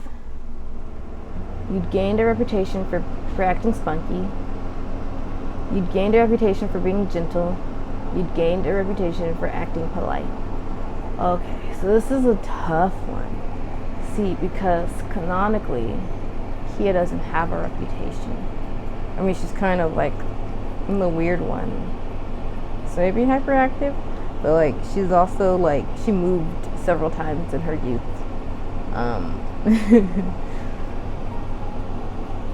So I'm trying to think, because like it's not like she's, yeah, she probably has a reputation for being hyperactive, because she does switch in my story. She switches schools and she gets more comfortable, and she's generally hyperactive. So we'll go with that one. She's hyperactive because I think that's the thing, but she's also kind of shy at this point in her life. She's shy, but she's an extrovert. She's a hyperactive extrovert who's shy right now, but we'll go with hyperactive. Tamarac's social circle expanded too. You could fill several novels with memories of a little girl in her neighborhood on her own, with you, or both of you. And she was still around, but Tamarack had a lot more to consider these days than if she should be in her backyard or the forest clearing. There were also people you didn't meet. The infamous boys club disbanded a long time ago. Oh, that's sad. Chiu Lin, Rin Murray, Baxter Ward, and you. Rin went by Rin only, and had for a year. Calling him by his full name was strange. Not even Rin's parents did that. The relationship between Chiu and Rin was a knotted thread of history. Sometimes it tensed, sometimes it slacked, but it had yet to snap. It was different when it came to Baxter. Their shared friendship ended officially. He dyed his dark gray hair to pure black and stopped coming around after a while. The age gap between him and the rest of you was a chasm that couldn't be crossed anymore. Chiu didn't remember the last time Baxter had been on Acorn Road. Oh, that's sad. but you wouldn't forget. It was heartbreaking. You loved being in the boys' club. You'd outgrown it, personally. It'd be silly to call hanging out with people a club meeting. Oh well, it was gonna happen sooner or later. You were glad you didn't have to act like the boss of friendship anymore. Rest in peace, boys' club. I'm gonna go with this one, because I think Kia's really sad about it. Kia likes holding on to friendships and does get really sad when they end. Yep. After the group disbanded, when Chiyu was no longer the boy who led a club that named after that trait, Chiyu began to realize something. They weren't a boy. Chiyu wasn't sure what they identified with, but they could say definitely it wasn't that. For now, all people needed to know was not to call them by anything gendered. The news spread through the entire town ahead of school coming into session. Summer vacation didn't last forever. Days of sunshine grew short and cold. Gray clouds gathered on the horizon. And then fall settled over Golden Grove once again. Oh, I read that weirdly. And then fall settled over Golden Grove once again. The storybook-esque depiction of autumn went to the very root of the forest and the heart of the town, as the whole land glistened in its namesake color. It'd been nearly 4 years to the day since you moved there, into the tan house with the white picket fence and the center of the cul-de-sac, at the center of the cul-de-sac. Oh, they got a little bench. They didn't have that before. The trees grew taller and thicker. Mama got a chair for the porch. I just mentioned that. And the mailbox had to be replaced after an incident. But other than that, not much had changed with the outside of your home. One might have said the building was worse for wear after nearly 1,500 extra days of weathering and the elements.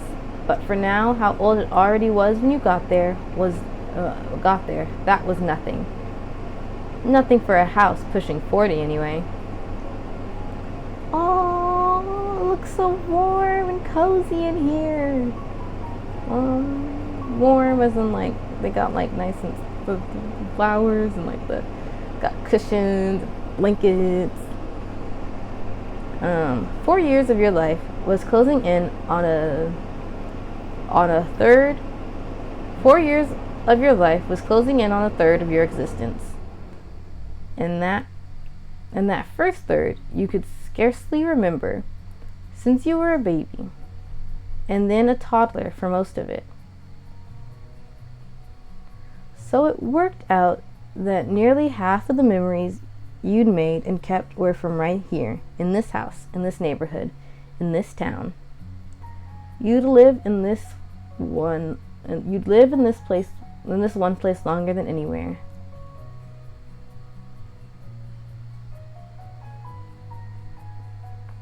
It was simply normal, nothing more, nothing less, and you absolutely loved it. It was H on earth. Circumstances had officially reached mundane status, but there were worse things. You were safe there, content, life was good. You couldn't wait to get out. Gosh darn, it was awesome. There was nothing you were more grateful for than that. Things were honestly miserable. You could tolerate it, you guessed. Everything was so boring. You weren't quite sure what to make of the place anymore. I think Kia loves her home. Look at it. How could she not love it? This was the perfect area to be in. No complaints, no changes needed. Golden Grove just needed to keep doing what it was doing, and life would be swell. You'd realized it was at 10 years old. You'd realize it even at 10 years old. That feeling had settled over you like a comfy blanket since the first fall. This place was home. You'd been down each path and rode, and seen every bush and tree, entered all the publicly accessible buildings hundreds of times. There was something indescribably precious about that. It couldn't be replicated. Though that didn't mean the world was static, there were shifts that rippled out and impacted your experience, but each one felt natural. The transition of seasons brought about an entirely different atmosphere. There were sights and sounds and different feelings that could only happen during a few months before they were gone for a year. Other familiarities were lost to time for good, never to come back, but instead for their absence to eventually become old in their own right. You knew that acorns were beginning to fall along with the leaves, and that Bob's barbershop on Main Street closed 8 months ago, and that every day there was a new rumor on what was going to replace it. Nothing concrete had been announced yet, but any day now for sure. Mrs. Bauman was stubbornly convinced it'd be a restaurant, an Italian restaurant. The town needed one of those, she would insist. Yeah, that was less about what she thought would actually happen and more what she wished would come to be. Circumstances were never as perfectly straightforward as stuff that was the same and things that were different, or what you could be certain of and what you were believing in. You could have a piece of your world that had been ever present, something that hadn't gone away for a moment, yet right before your eyes, it could stop being what you'd originally known. The example that came to your mind, that you had been imagining from the beginning, was your left and right next door neighbors. Both Chiu and Tamarack were the same people you'd seen basically every day for 4 years. No single one of those days did you decide they weren't Tamarack or Chiu anymore. Of course they always were literally who they were. But after everything they'd learned and seen, and from the basic concept of getting older, the two were pulled into certain directions. Little by little, it couldn't be caught looking back a week or a month. Still, if you paused to remember them from your first meetings and compared that to who you expected to encounter that day, you could see it clearly, starkling. They had changed. First, the companion of your youth, Mix, I think this says Mix, right? I actually don't know how to pronounce that. Mix. No. Qiulin. They didn't introduce themselves like that to people anymore. Whether a person could spell their name or not wasn't their problem. If someone didn't know that, then they didn't know Chiu. Why should they care what a stranger believed about them? And the only part of themselves they made sure to spell out were their pronouns, they, them. Chiu was born and raised in Golden Grove, a local through and through, and not merely any kid in town. They were the one to take center stage, the one to reach out. Chiu made themselves ever present in the minds and hearts of the community. No matter what Chiu said or did, each person they crossed paths with would be as familiar with them as the gender they were assigned at birth. Chiu wasn't sure about what they identified with, but they could say definitively it wasn't that. If they wanted to be free of that misconception, Chiu had no choice other than to keep explaining, again and again, person to person. They hated it. Going around introducing themselves in a way so that people who wouldn't immediately get it could still put things together was was was cute and everything when they were still in elementary school. As a ninth grader, it was embarrassing. A lot of what Chiyu believed in as a kid seemed to be just that now, kid stuff. And at the tippy top of their list of childish ideals was the very concept of trying. Chiyu stopped putting in effort with their classes. They started skipping ballet lessons, and they did not go out of their way to make others feel welcome. No, they rebuffed nearly anyone who dared, wished for their time in their presence. If Chiyu didn't already like someone, 0 opportunities would be given for that opinion to change. Despite going from the most approachable face in town to completely unavailable, Chiyu remained exceedingly popular in school. The chill that overtook their demeanor only made them cooler, apparently. Oh, okay, I do get to decide, I have to decide. Well, it's automatically a that. This could be the other one.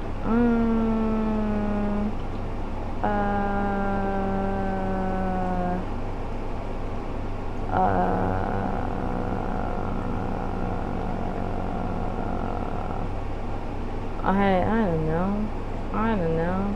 This is the random setup, so maybe I'll leave it at that. I also got distracted because I was looking at this hair, and it looks like the hair that, like, I've seen a post that was like, this is the bisexual haircut. Like, they had a picture of Marceline from some point in Adventure Time. Who else was it? Cora, and shoot, there was a third person. But yeah, I was staring at that hair because it reminded me of that haircut. Like, yeah.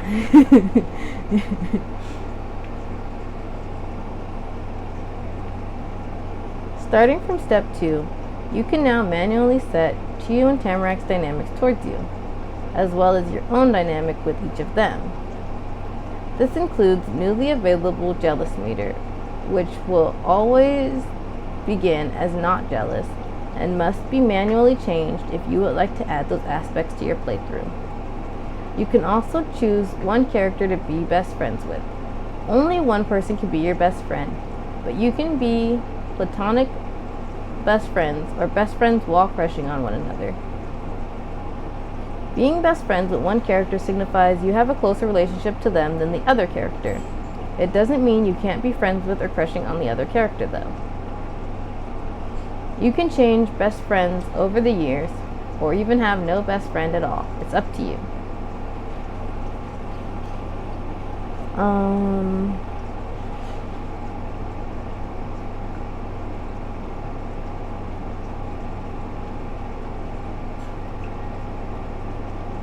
And just revisiting the elements. So deferring, you're a follower or a person to, or prefer to go with the flow. I think that fits her personality overall currently when she's in early high school.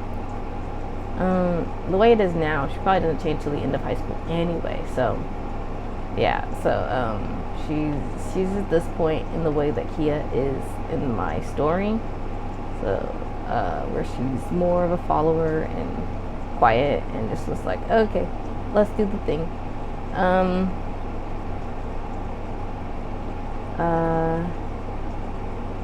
Yeah, and so, but the other ones are teamworking, you're a collaborator or a compromiser. Contesting, you prefer to be a leader or decision maker. Meter 2, praising, unassuming, teasing. You go out of your way to casually or potentially flirtatiously compliment the other person. Unassuming, you generally keep your thoughts on others to yourself. Teasing, you like to make jokes or give the other person a hard time. I think she's probably unassuming actually now. Whoa. Now think about her.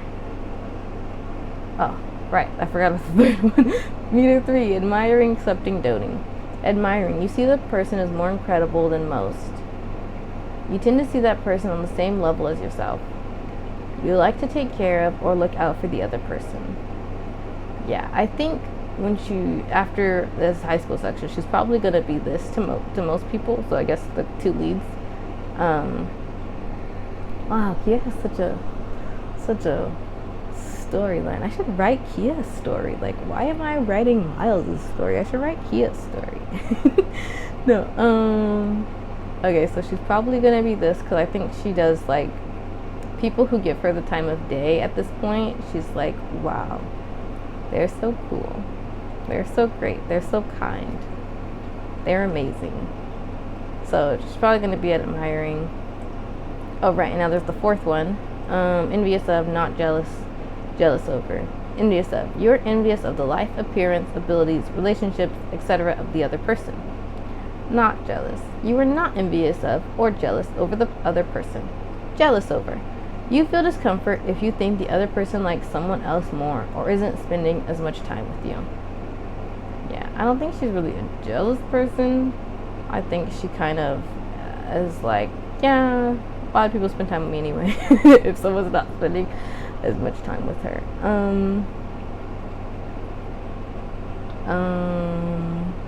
Well, I'll probably leave this, and I don't know. I don't know. I'll leave this too because, yeah, I'll leave that too. Because, I don't know. I don't want to mess with it. Because I have Kia super figured out. But at this point, Kia doesn't, in my story, Kia doesn't have these friends. Like, Chiyu and Tamarack aren't my characters. I don't know.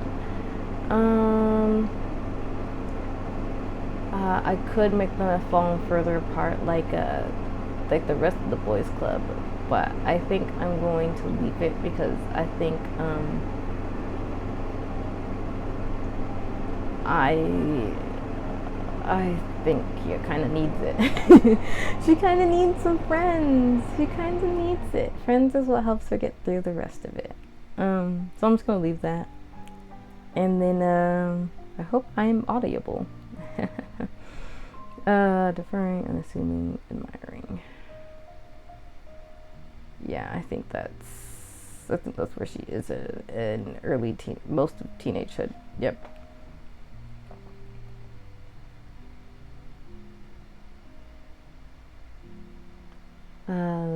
But so what if you didn't want to go above and beyond to be friends with everyone in the world? That didn't make them a bad person. Of course, the shift in their attitude hadn't.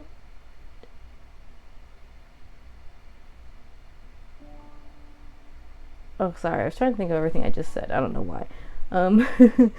Of course, their shift in their attitude hadn't changed how you felt. You and Chiyu had been close since you were 10. You still were. Chiyu had been there for you from the start and never stopped, even when it didn't come as easily for them anymore. You had done the same in return.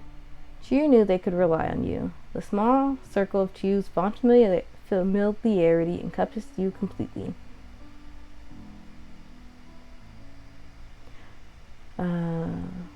Because you're more than neighbors with someone, you will get to make an extra choice about your relationship. Whether or not you're comfortable with automatic physical interactions. There are moments in the script where Chiyu and Tamarack can potentially show off affection and closeness through touching without you initiating it yourself. But they will know you well enough to avoid that if you're the type of person who doesn't like it. You can determine if embraces or snuggling and everything is fine, or if you only accept more brief and playful interactions like a pat on the back. It's possible to want space under normal circumstances. That's not what that says. It's possible to want space under normal situations, but be okay with being comfortable in difficult moments. Or you said it so Chiyu and Tamarack will never touch you on their own. Your choice here won't remove options to touch the leads from you. It only determines whether the lead believes you're fine with them touching you or not.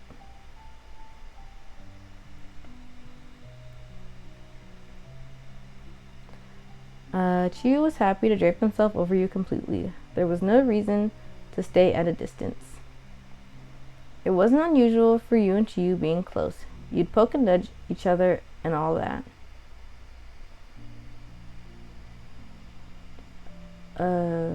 Chiyu didn't reach out to touch you. You didn't want them to. It was only different when things got difficult. Over the years, you'd made it clear that you didn't want to be randomly touched. Chiyu never did.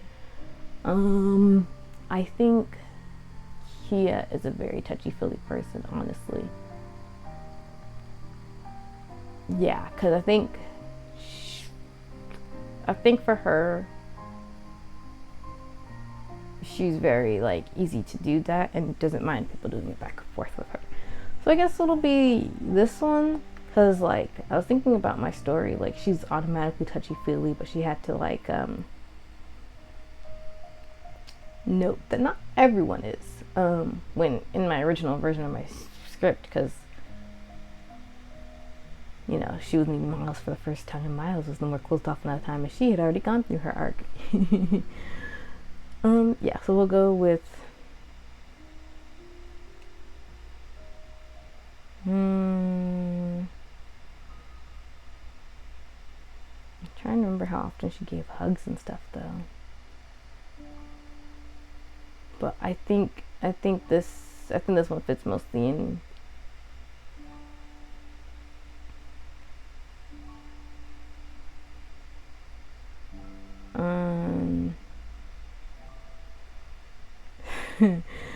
No, me always being indecisive. Okay, she was happy to check herself. Close each other off and all that. I'll go this one because she did give them hugs, and I think she's fine with that. I think she's fine with it. Yeah, I think she's fine with it. Now second, the childhood best friend, Miss Tamarack Bauman. She'd become a young lady. Her reckless romps through the woods shifted into quiet nature walks. The neat clothes she carefully selected, weren't suited for that kind of exploring anyway. And she was not okay with them getting full of holes like she was as a kid. She approached most things in life with great delicacy, like she was living in a world of glass, or less whimsically, as if she was walking on eggshells. Tamarack joined the middle's over here, not over here. Sorry about that. Tamarack joined the music program during middle school and had played the cello ever since. A feat that required plenty of patience and a ton of sitting around. But all those new opinions, priorities, and decisions didn't speak to any level of decisiveness on her part. It wasn't just the loss of pure wild abandon. Only as someone too young to know better could have.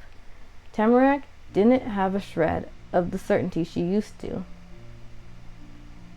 Some days, in some ways, she could come across more like her almost 70-year-old grandparents than a girl not even a quarter their age.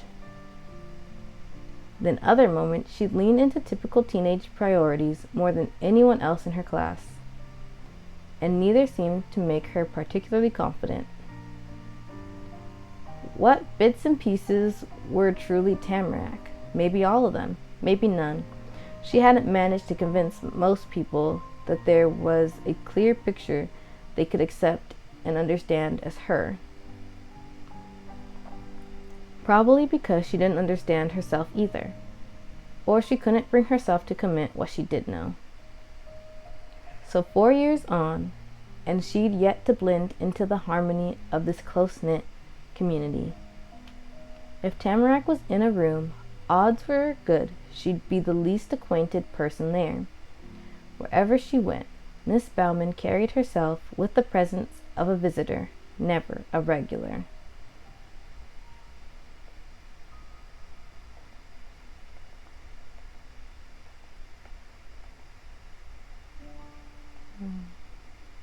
what it was set to. Randomized. Oh, that kind of matches with that. Okay, so red ribbon, that's cute because their favorite colors were her and Kia's. They like the same stuff.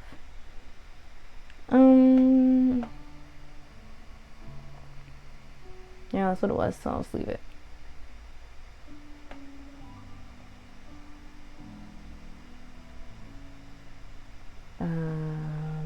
Yeah, like I said, she kind of is at a point where she's like, well, yeah, but I'll leave everything else the same.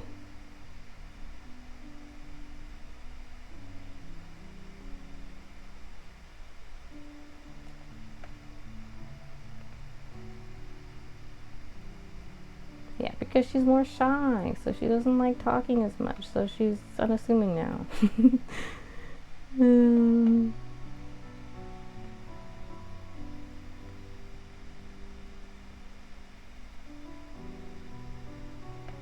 Yeah, okay. I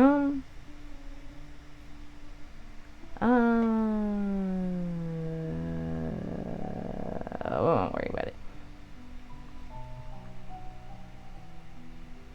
But there were some truths that no one doubted. She could count on you, and you could do the same with her. You didn't care what the town thought. Tamarack was the greatest friend you'd had in your entire life. She wasn't some nobody. She was the little girl who threw a paper airplane at you the first time she ever caught sight of you. Tamarack and you went through being newcomers side by side. No matter how much time passed, no matter how much the two of you grew up, the promise you made to always be friends would not be broken. Together, you'd make it through whatever future unknowns you might face. I'll read these all, but I think this is about the words. You and Tamarack hugged and held hands. You were okay being close in whatever way. It was totally normal for you to bump each other and lean on one another. You and Tamarack didn't have a touchy-feely kind of relationship, not unless stuff was serious. You weren't comfortable being touched out of nowhere. Tamarack understood that. Yeah, Kia needs all the physical affection she can get. Step 2.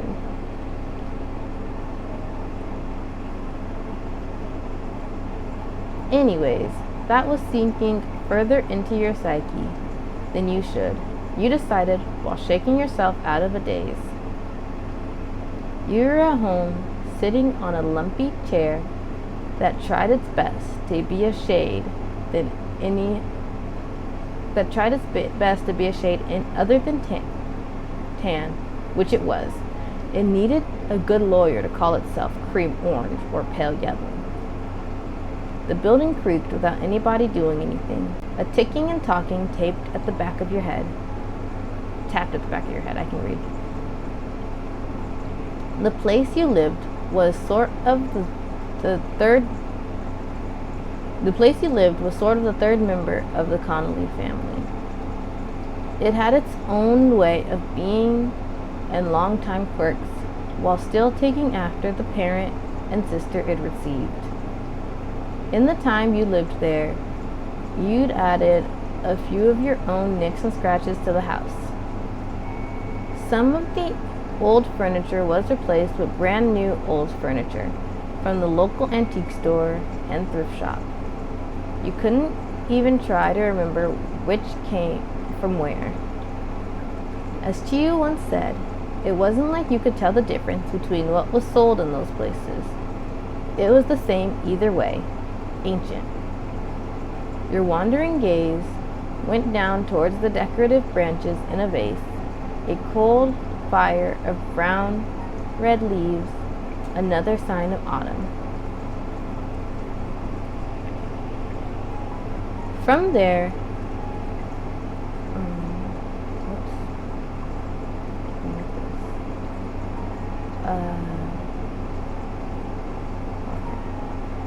From there, you kept going until your focus was finally back to what you were doing. The tabletop was piled with books, packets, pencils, and stuff. And it magically all had to fit in a single bag, plus leave room for lunch. You'd begun packing for school tomorrow. It wasn't any normal day of school. It was the first day. And it wasn't a normal start of a new year either. This was 9th grade. You were a high school freshman. Mama impressed upon you what an accomplishment it was. If the learning system was a triathlon, you were out of the water, off of a bike, and lining up to begin the race. Your mama wasn't especially sporty herself, so she offered as an alternative that if this was a movie or book, the third act would be just beginning. That was the best part. It was actually kind of funny, because I know it's like of learning, so it's like the third part, and this is like the second part. So like, it's like, oh, excuse me, sorry, it's almost over, but there's 2 more parts. I'm kind of actually excited for this game, which, clearly. For as much as Mama hyped it up, your transition into the highest level of public schools wasn't as immense as it was for other 14-year-olds. You'd been attending Riverview Peak since grade 6, already with its gold, black, and navy official colors and beloved freshwater otter mascot. The district of Golden Grove was small enough that middle school and high school shared a building.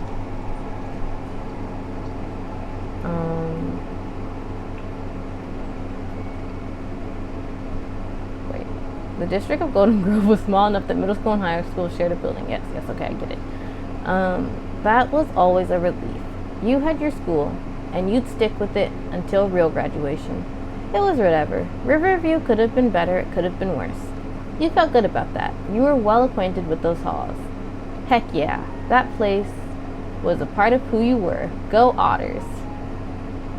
Heck yeah, that place was it's the same thing but different, because this one says heck and then that one says double hockey sticks, as people say. Was Riverview Peak awful? Yes. Did you want to risk going somewhere else? Nope. Not as if it mattered either way. Going to any school was miserable. This would have been a much better new year if you could have gone somewhere else.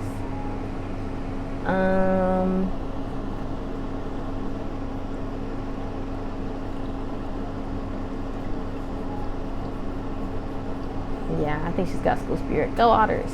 You crammed a 20-page schedule into the front of your bag, crushing it in the process. The beginning of classes wasn't the only special occasion happening tomorrow. Golden Grove's middle and at the same time high school started slightly differently than its elementary school did. This semester, your first day of school shared the same date as your anniversary of moving here. It'd been 3 years and 364 days since your life became what it was. Then there was a groan. The house let you know you had company.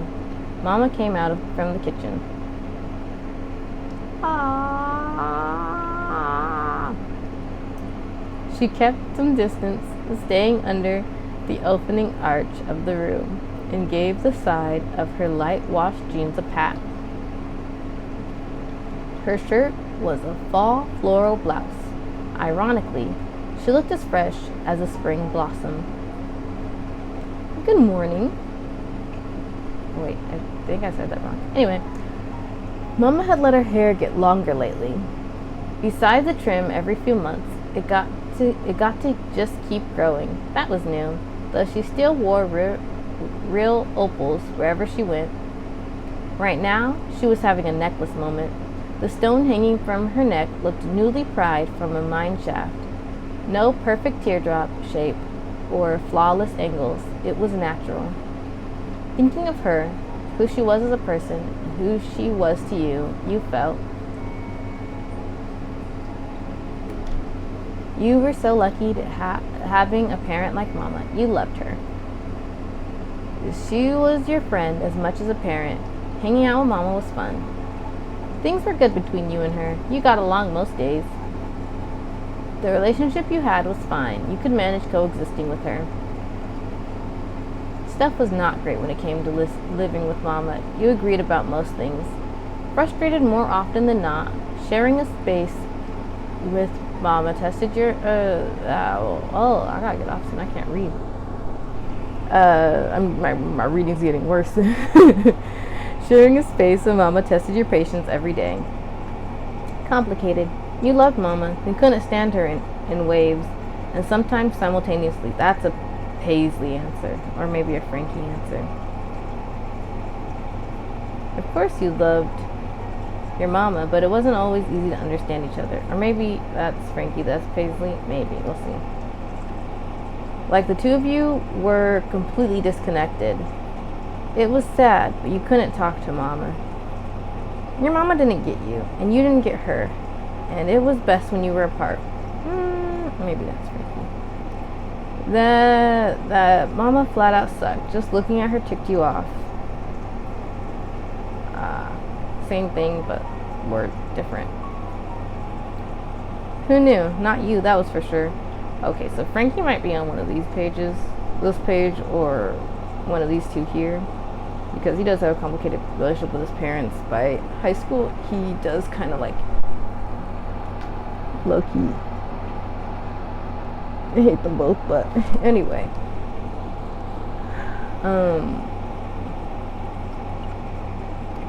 But we're focused on Kia. Kia's on the first page. Kia is one of these two. Kia is probably this one. I think Miles is this one. Yeah, I think Miles is this one. This one is Kia. I think Kia adores her parents. She's very happy that she has her parents. I know in this game there's only one parent. But like I mentioned before, Kia, canonically in my story, she was adopted by a polytriad.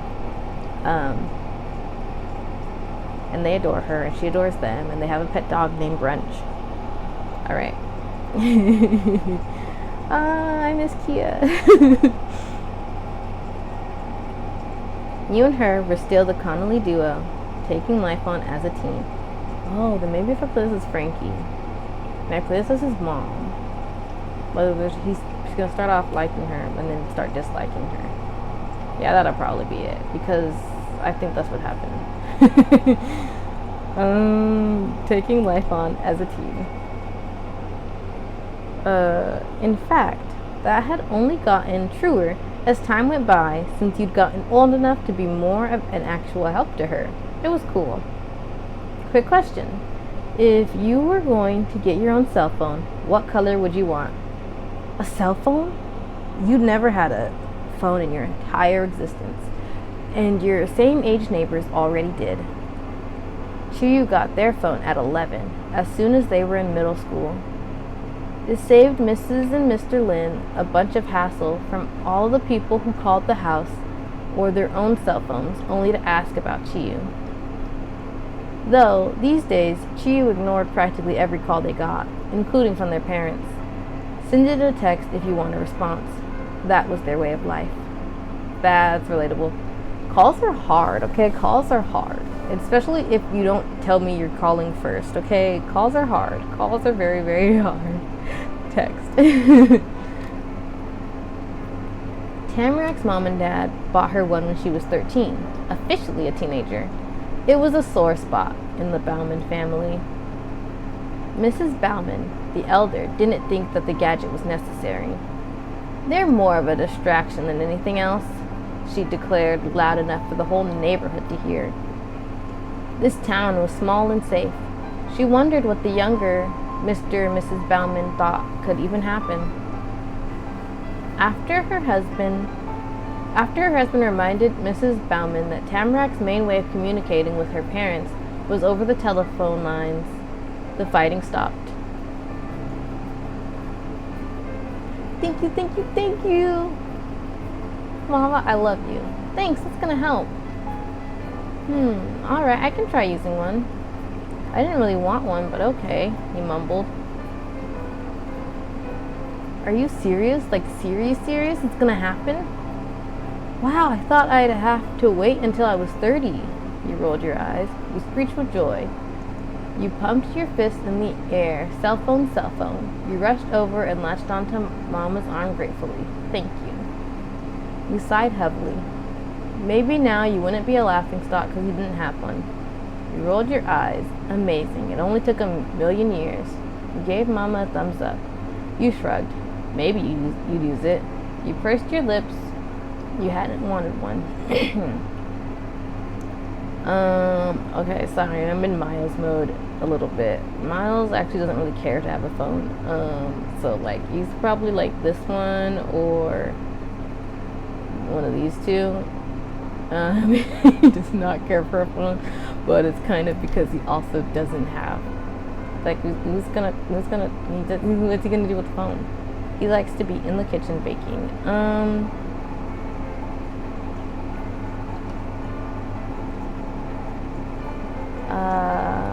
Yeah, we're gonna go. Thank you. You'd finally be able to text with your friends. She chuckled. I'm thrilled that you are excited. I've been saving up. Phones get pricier every 6 months, and then there's the monthly fees and so on. Mama didn't expand on the so on, steadily pushing her hand in front of her. Her daughter knew the value of $1 already. You'd never had the chance not to. But you're in high school now. You should have a phone. High school. That was the Connolly family's milestone for gifting their youth with a phone. Each household on the street had a different answer for the same thing. Of course, I'm taking you to the store with me. I'm not going to choose it for you. I'll have to sneak out of work a bit early for this. We'll need to go to the next town over to get the best selection. I want this done before tomorrow. And I want this done before tomorrow. Wait. How early is early? I'm seeing Chiyu and Tamarack today. It can't wait for some other time either? Tamarack had been on pins and needles, waiting to talk to her parents before the start of the school year. She wouldn't so much as look at a phone until you were there. And Chiyu hadn't left their house for days. You had to go over there and check on them. Don't worry, this doesn't mean you've got to flake out on seeing your friends. I know you want to see them. I'll swing around and pick you up late afternoon, early evening, thereabout. You'll have time for it all. Okay, it's gonna be a busy day. Thank you, dear. She appreciated it wholeheartedly. Take care. You too. Good luck with your job. You waved Mama off with a wide arch of your arm. She threw on a yellow cardigan, the most vibrant piece of clothing in her entire wardrobe, and went out the front door. You couldn't hang around much longer yourself. With a whirlwind of motion, you shoved supplies into your bag. You knew what you had to do next. You had a schedule. Chiyu and Tamarack weren't going to casually be in the same place at the same time. Yeah, right. Over the years, you'd learn how to balance seeing both of your friends.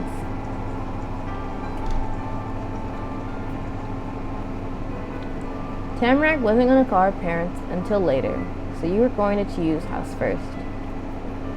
Tamarack was hoping to call her parents any minute, so you were going to her house first. First big decision. I feel like tonight I feel like being alone if you don't mind. Sorry. Okay. I feel like it'd be kind of cool to keep it the same as in the original one. Not the first step prologue. You know, first we met Tamarack and then we met Chiyu. So maybe I'll go see Tamarack and then go see Chiyu. You know, that makes sense, right? Especially since Tamarack is actively waiting for Kia. And I think it implied that Kia decided to go see Chiyu.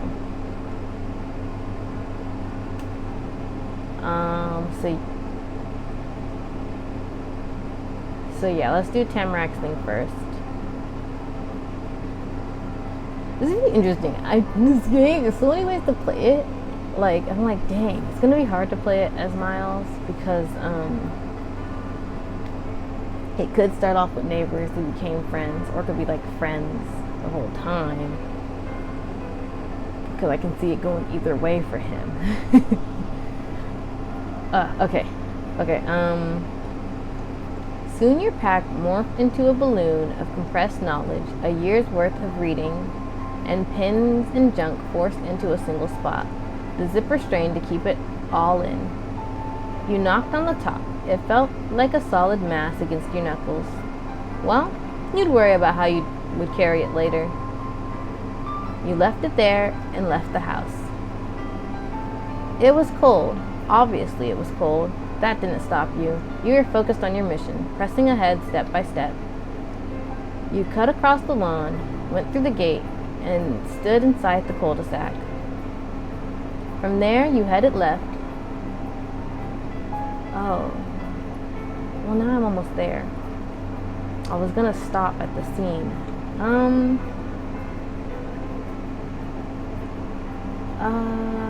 Yeah, okay. I'll stop right around. From there, you headed left. The porch of the Baumans was stop number 1. You reached the front of their house and rang the bell. Okay, I think I'm gonna stop here. 'Cause my throat is hurting and I'm reading poorly. Ah, look at her. Wait, how do I see her again? Look at her. She's so adorable, even in her shy face. Ha. Yeah. Yeah, that's Kia. Okay, yeah, I'm gonna wrap up here. A little bit of what's gonna happen next. I should have stopped the moment we saw the cul-de-sac. But yeah, I'm gonna stop here. Thank you for stopping in. I will be continuing the step 2 the next time I stream. I don't know. It might be Monday. I don't know. We'll see. Today's Saturday. Yeah, so not tomorrow, but either Monday, or I'll wait a few more days and just do like Thursday, Friday, Saturday as my stream days. But yeah, there we go. There we have it. Our life, now and forever. I am in the step 2. I am in step 2. Oh, I can turn. I just noticed the settings, so I could just like have my icon because everyone's there. But like all the chibis are cute. All little icons are cute. Anyways, there we have it. I have played. Well, I didn't finish the step 2. I didn't finish step 2 preview yet, but I will finish it eventually. Again, you can find this game on Steam, and I'm pretty sure itch.io, if I am saying that correct. You can find the game on Steam and itch.io, if I'm saying that correctly. I am reiterating it because I noticed my person wasn't moving, so I'm like, ooh, is my audio not high enough? Oh, you probably see the bar. I should move this down. Maybe that'll help a little bit. I don't know. Yeah, anyway, that is all for now. Thanks again for stopping by if you did. For getting here in this video.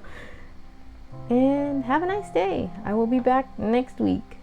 Bye.